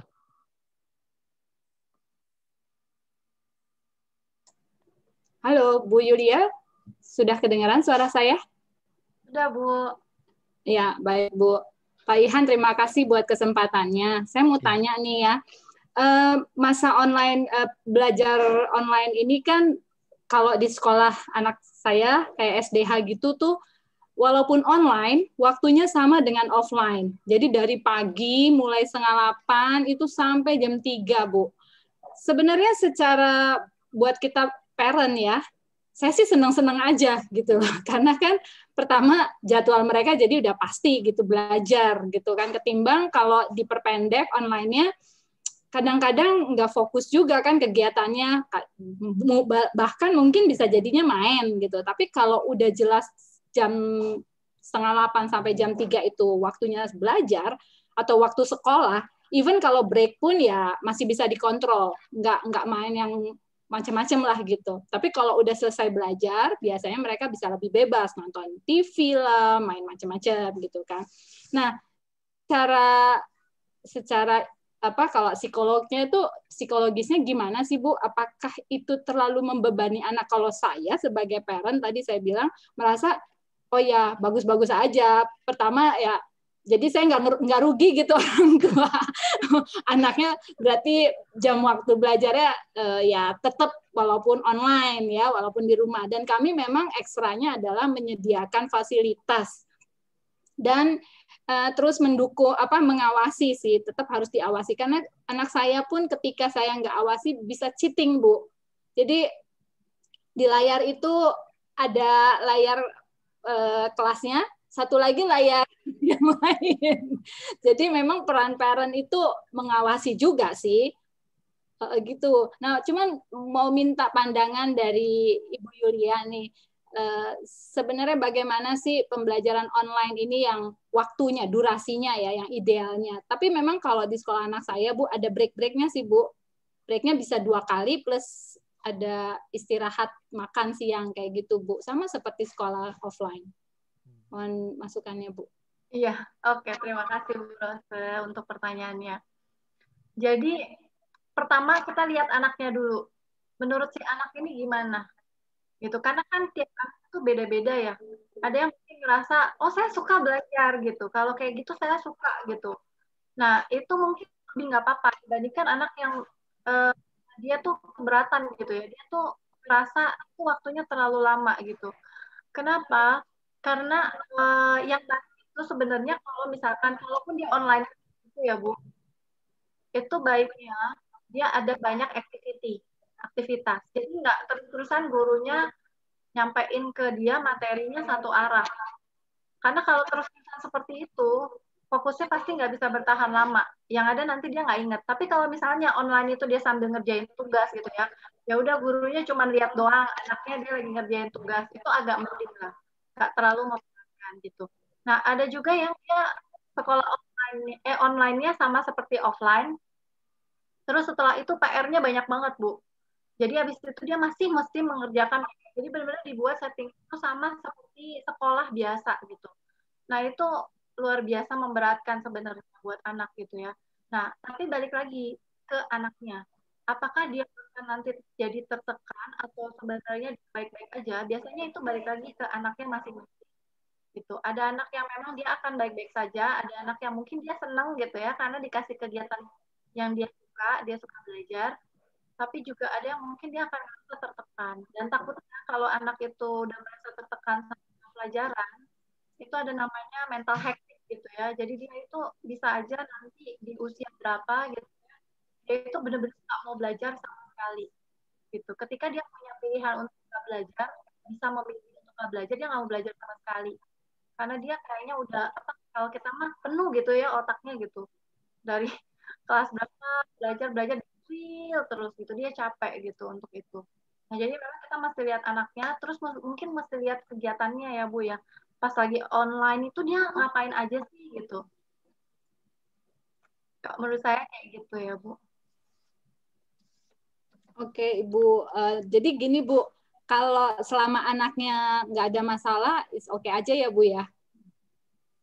Jadi kalau sama ini sih anak saya cukup ya nggak ada masalah sih Bu, karena memang variasi kegiatannya ada di sekolah dia walaupun online. Jadi saya juga merasa dia nggak terlalu terbebani walaupun panjang ya masa belajar online-nya kayak gitu sih. Jadi memang kan kalau online ini Bu, guru kan pengennya juga sebenarnya bisa interaksi sama anak one by one ya, satu-satu gitu. Nah kalau offline dia bisa langsung interaksi sama banyak anak, bisa lebih dekat, attachment-nya dekat sama anak tuh bisa langsung. Tapi kalau online dia masih panggilin sesuatu anaknya gitu kan. A gitu, B, C, gimana? Kamu bisa gak? Gitu. Nah, itu takes time biasanya. Dan kalau memang dia mau melakukan seperti itu, ya mungkin aja dia bisa lama banget waktunya. Karena gurunya mau ngecek masing-masing anak, dan mungkin mau bangun hubungan sama masing-masing anak. Gitu. Jadi memang kita perlu lihat sih, isinya apa aja sih, belajarnya kayak gimana sih, gitu. Bu, anak saya malah boleh dibilang super aktif, Bu. Jadi di kelasnya dia itu paling aktif dan selalu onin kamera. Jadi nggak pernah nggak onin kamera. Artinya dia mau gurunya tahu dia ada dan dia aktif, dia selalu. Jadi saya merasa oke dong, dia belajar online juga oke nih. Begitu sih Bu. Berarti gurunya cukup Itu interaktif aja. sebenarnya ya. Iya. Gurunya juga respon bagus sih ke dia. Cuman saya kadang-kadang suka nggak enak Pak Ihan. Lulu yang ngejawab Oh iya. gitu. Kalau Tapi kami itu memang mengamati feedback yang terbalik ya, bagus Bu. sih. Kalau kami mengamati terbalik, Bu. Gimana Pak? Secepatnya matanya teralihkan ke window yang berikutnya. Gitu ya. Nah, ya itu problemnya yang kita amati. Jadi Iya, ya itu di sudah satu ada sisi problem game-nya. sih Pak. Jadi secepatnya gitu, apalagi mengerjakan tugas, cepat-cepat, salah atau benar tidak peduli, langsung matanya sudah ke game itu. Nah, itu problemnya. Yang nggak bisa sama sekali kami handle. Itu tadi, benar Pak. Ya, benar Pak. Itu yang tadi masalah nggak teliti. Jadi kadang-kadang ngerjain tugas-tugas, apalagi matematika ya. Nah itu mungkin ada hubungannya ya dengan hasil polling kita ini ya. Kalau kita lihat pertanyaan nomor 4, usulan perbaikan untuk guru sekolah ya. Cuma 6% ini yang mengisi waktu online dikurangi. Jadi tampaknya apakah 3 jam atau 5 jam, tampaknya sih orang tua cukup lega juga ya kalau anaknya ada kegiatan online itu ya. Karena kalau enggak mungkin pusing juga ya harus sambil kerja atau apa gitu ya. Jadi usulan perbaikan itu yang paling banyak itu 53% waktu konsultasi ditambah. Nah, ini sih juga dilema tersendiri buat sekolah ya, karena gimana apakah gurunya harus tambah waktu online lagi gitu ya, susah juga sih. Tapi ini yang diusulkan ya, sama penggunaan teknologi yang lebih baik dan tugas atau PR jangan terlampau banyak. Nah kalau ini bisa nih di dalam kontrol gurunya ya, tugas atau PR jangan terlampau banyak. Ya, nah gimana Bu Yuliana usulannya Bu atau komentar? Iya, jadi memang yang saya lihat hilang ya, kurang gitu ya ketika online ini adalah relasi ya. Karena apalagi kalau anak-anak yang memang levelnya masih di TK SD, itu biasa gurunya punya relasi yang dekat sama anak-anak gitu. Dia kenal masing-masing anaknya, dia tahu oh anak yang seperti yang ini kayak gimana sih anaknya, yang ini kayak gimana.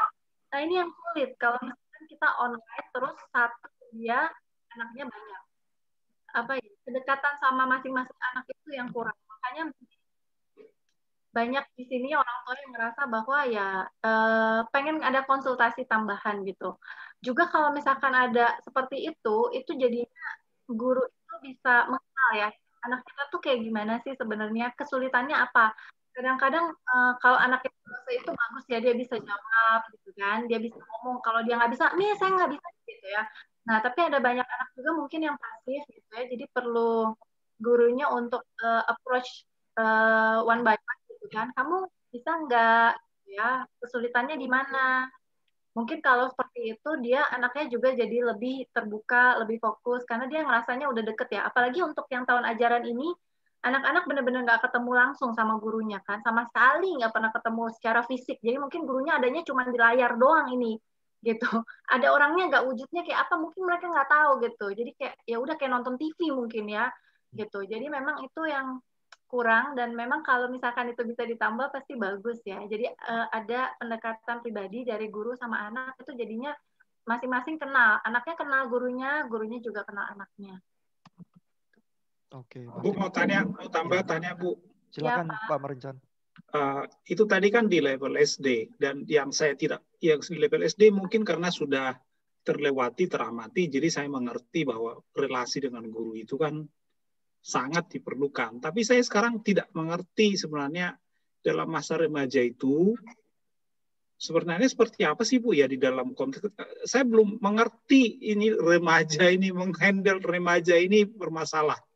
Seperti apa sebenarnya salah satu antara guru dengan siswanya. Apakah memang saya berpikir memang pendekatan di anak remaja itu sudah sedikit berbeda dengan yang anak SMP. Apakah memang seperti itu? Memang karena psikologinya sudah seperti itu. Tapi kan karena ketidakbanyakan pengetahuan, ya, jadi saya berasumsi sebenarnya relasinya sebenarnya harusnya lebih baik, lebih banyak. Tapi kan mungkin jangan-jangan gurunya, ya sebenarnya bukan pendekatannya begitu lagi. Jadi Ibu tolong sedikit kasih clue ke kami-kami yang sudah ada remaja ini, sudah mulai remaja. Jadi kalau SD mungkin sudah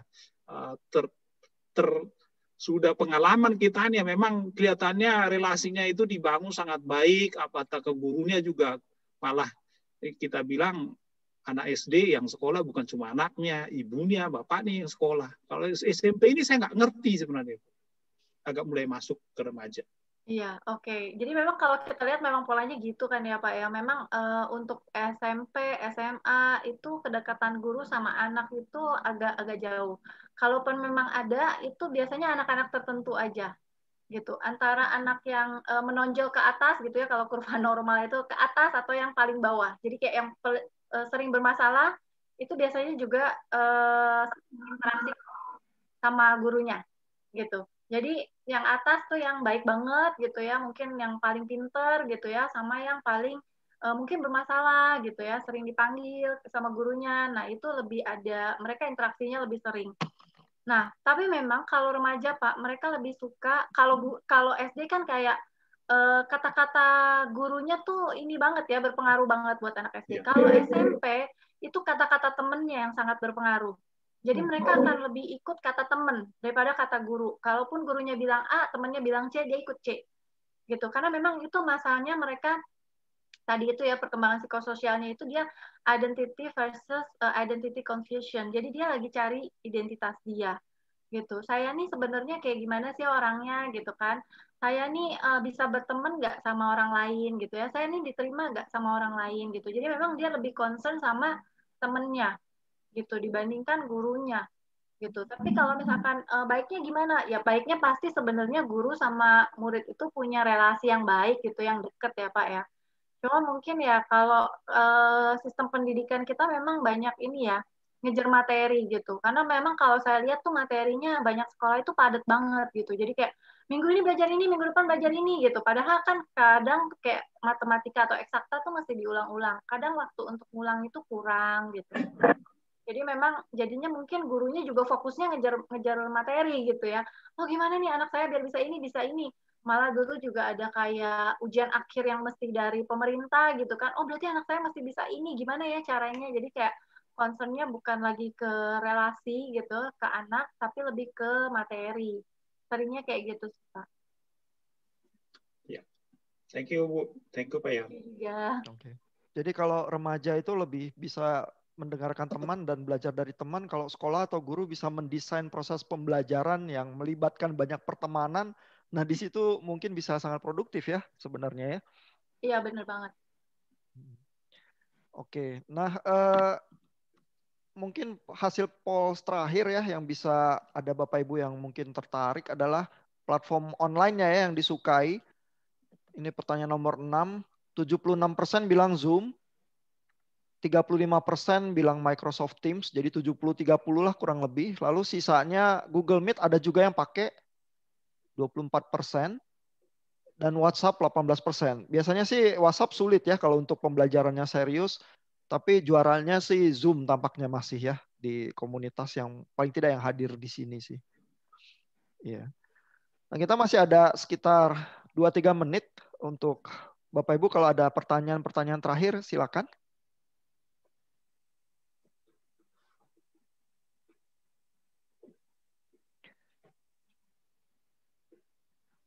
Nah, kalau belum ada pertanyaan ya, kami itu juga ada polling yang lain ya. Nanti kalau kita mau bikin webinar yang lain, mungkin Bapak Ibu bisa ada usulan ya, dan mungkin juga menilai sesi yang hari ini Bapak Ibu alami itu apakah menolong atau enggak. Oh, ada pertanyaan nih. Tampaknya Ibu ada yang menyalakan mic-nya, Bu Watimena, silakan Bu. Nggak kedengaran ya? Iya, suaranya nggak kedengaran, Bu. Sudah ini nggak suaranya? Sudah. Sudah Kayaknya on sih mic-nya. mic-nya. Iya, silakan Bu. Oh iya.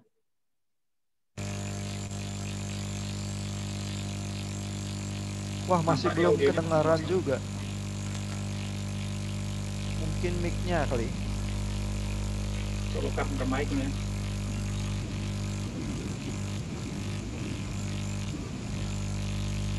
atau bisa juga diketik kalau lebih leluasa. Belum terdengar Bu suaranya. Tampaknya koneksi mic-nya ke laptop atau apa itu ada dengung, nggak kedengaran.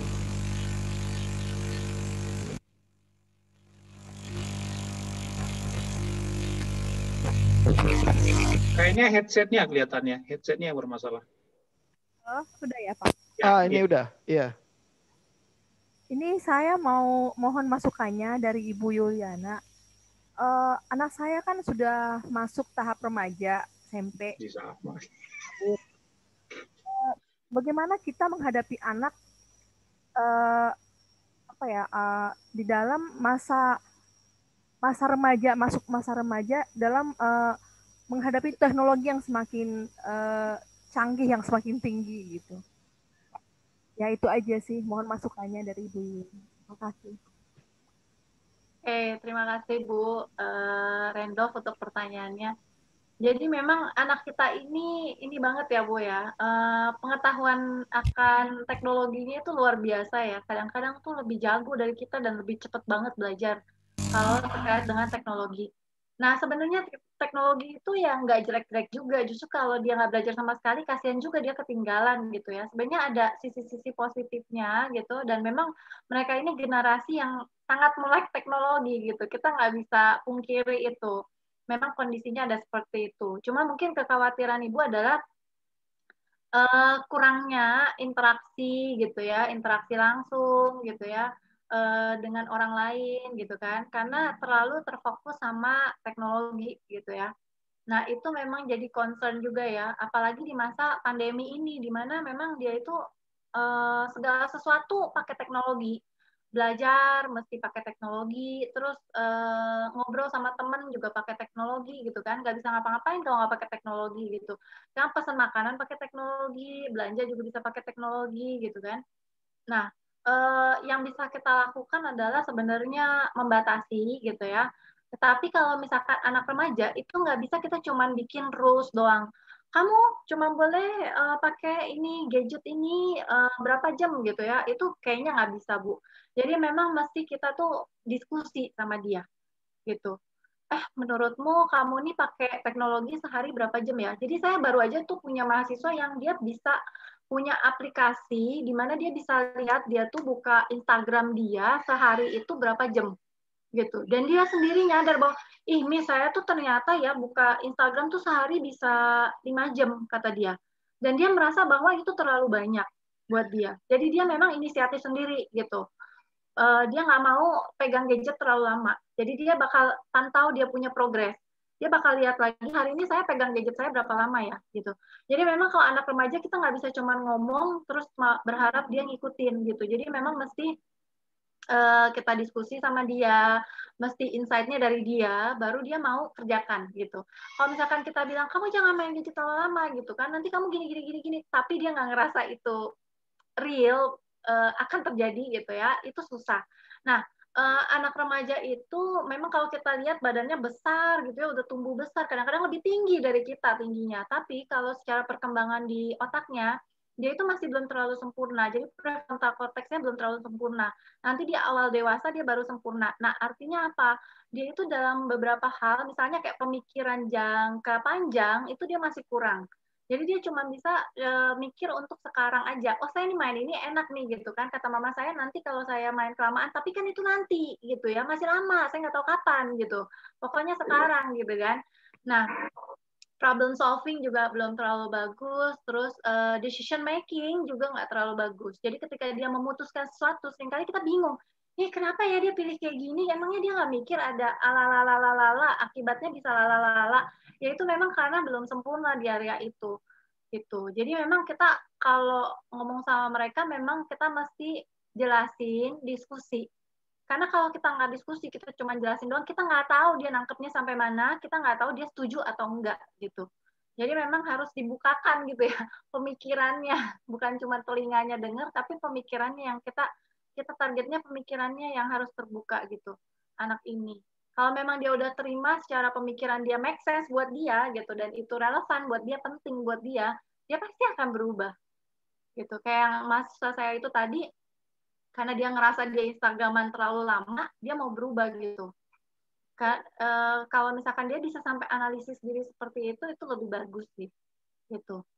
Jadi ya untuk remaja sih seperti itu ya. Sama mungkin kayak gini, kalau saya lihat dari anak-anak sampai remaja, kenapa mereka banyak yang akhirnya fokusnya terlalu lama ke gadget gitu ya, karena mereka kurang kegiatan. Nggak banyak kegiatan yang mereka bisa lakukan. Jadi mereka mau nggak mau hiburannya tuh di apa ya, di gadget gitu. Entah itu laptop, sekarang main aja bareng temen mainnya pakai laptop, Among Us gitu kan, gitu. Gadget juga gitu kan. Nah, jadi mereka itu hiburannya banyak yang ngerasa hiburannya dari gadget itu.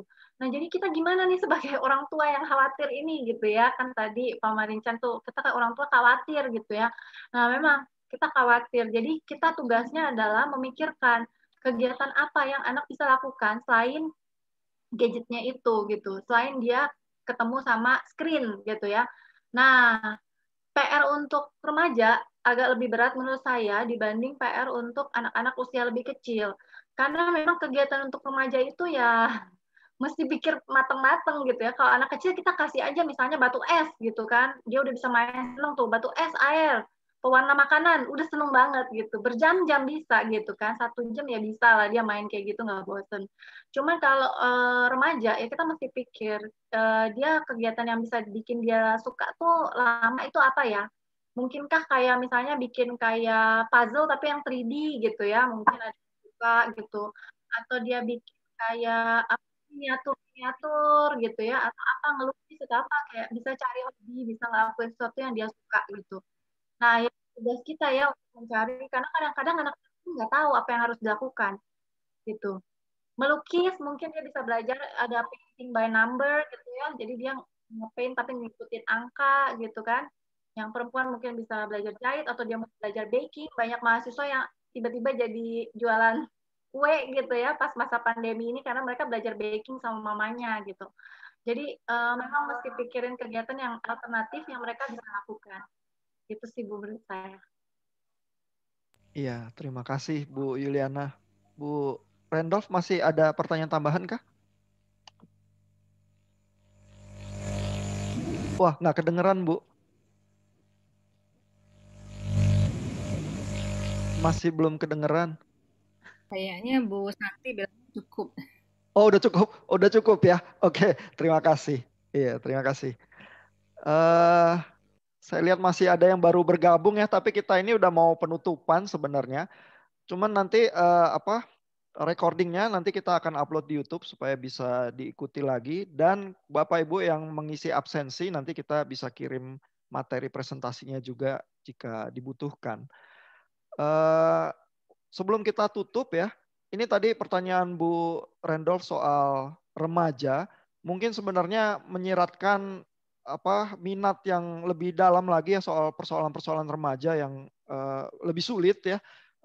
Dan kalau pertanyaan soal gadget, kadang-kadang ada kekhawatiran lain juga yang kita hadapi, misalnya tentang pornografi dan lain sebagainya ya, yang mungkin bisa saja ya kita jadikan topik webinar berikutnya. Karena itu ini ada polling. Saya launching ya supaya Bapak Ibu bisa isi, terutama juga tentang topik yang berikutnya yang mungkin menarik buat Bapak Ibu yang bisa kita sediakan. Lalu juga kalau waktu webinar itu sebaiknya hari apa supaya lebih leluasa ya buat Bapak Ibu kalau memang topiknya dirasakan berguna. Ini saya udah sharing pollingnya, silakan Bapak Ibu isi.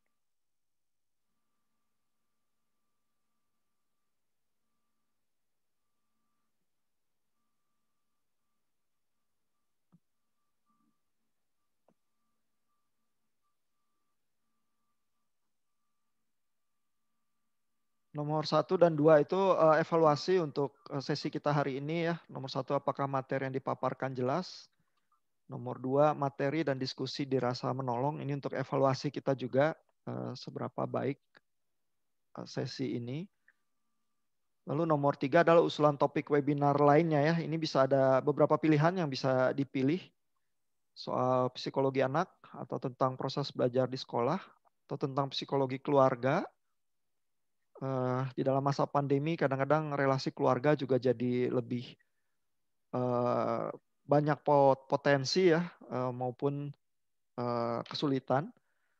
Lalu ada topik-topik yang lebih khusus, mungkin persoalan pelajaran tertentu, matematika, IPA, atau soal teknologi, atau soal pendidikan di universitas. Lalu persoalan hari juga, hari apa yang nyaman buat Bapak Ibu? Apakah Jumat itu memang udah dirasa cukup optimal atau ada hari lain? Lalu juga jamnya, supaya jamnya mungkin juga kita bisa atur ya, sesuai dengan kebutuhan Bapak Ibu.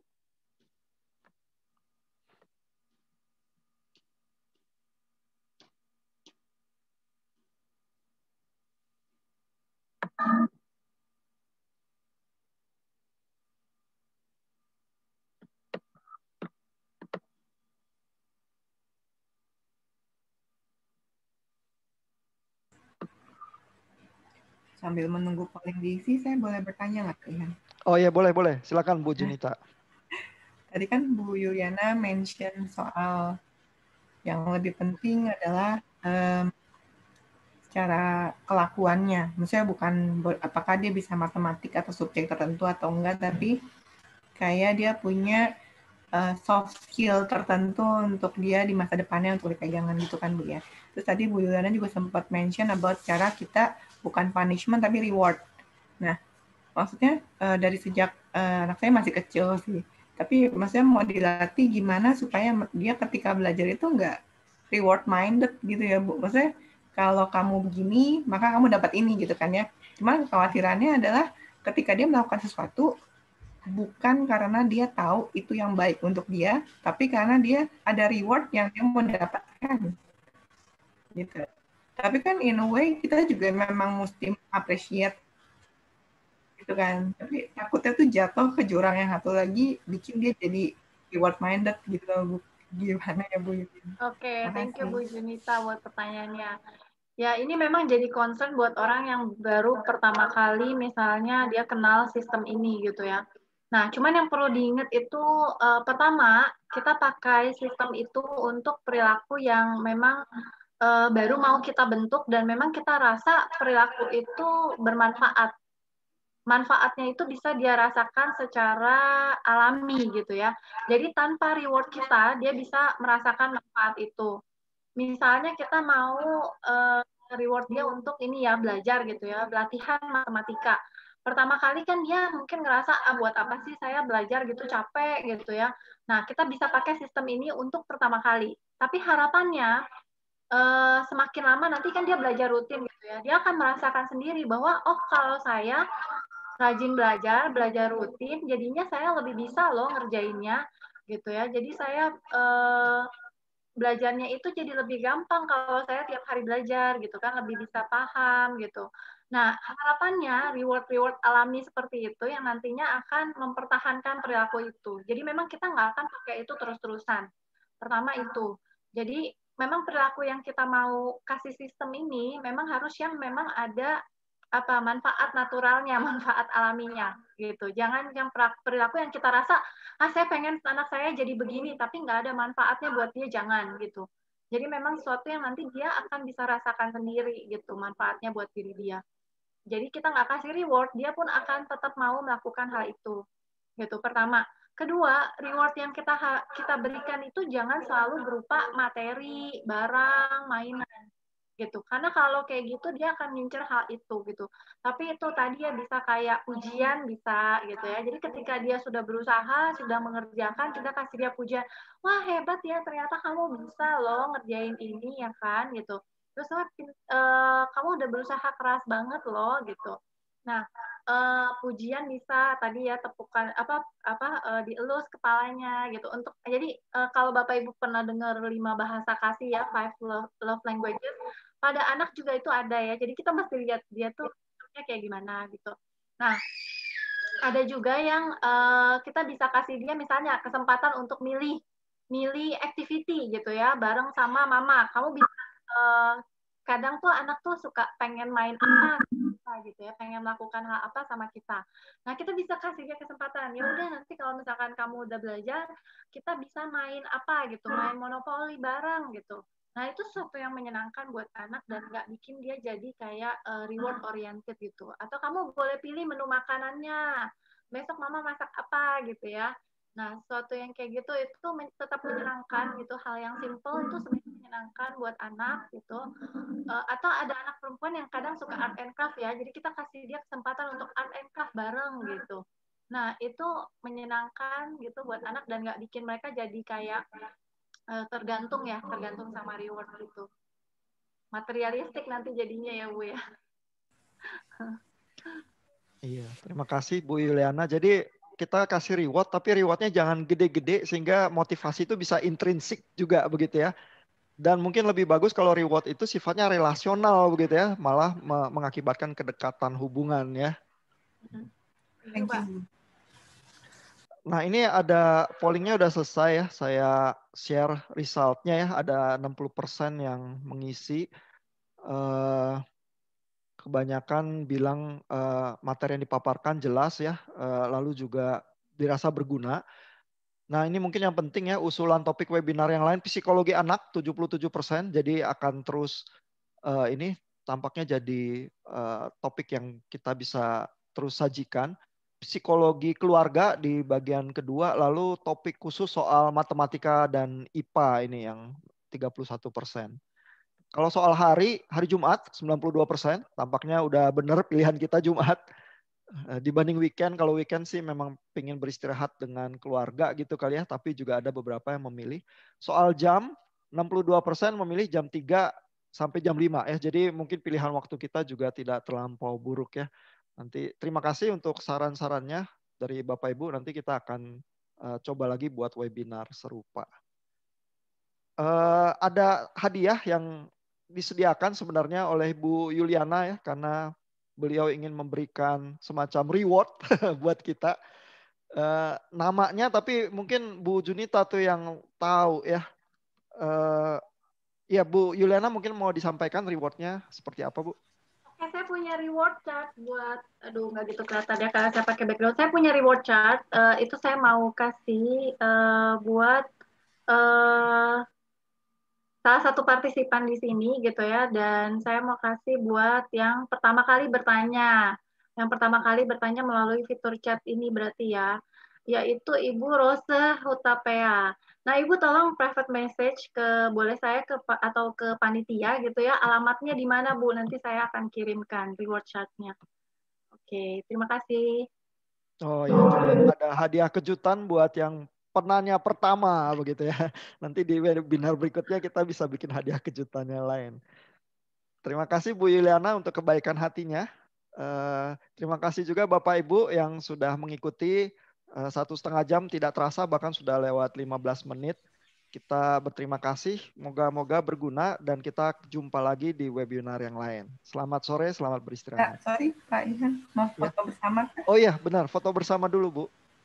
Bapak Ibu boleh yang diminta buka kameranya yang bisa.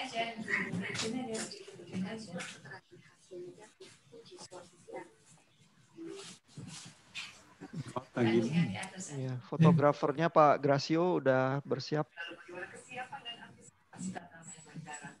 Udah kan?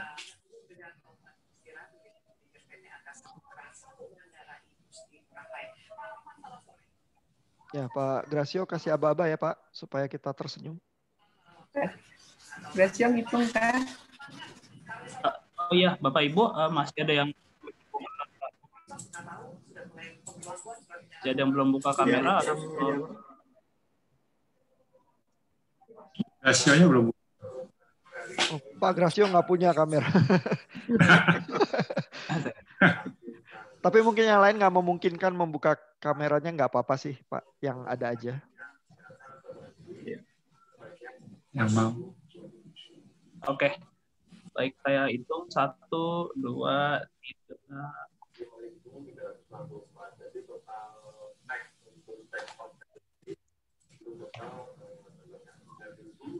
Oke. Oke, terima kasih Bapak Ibu. Sampai ketemu, selamat beristirahat.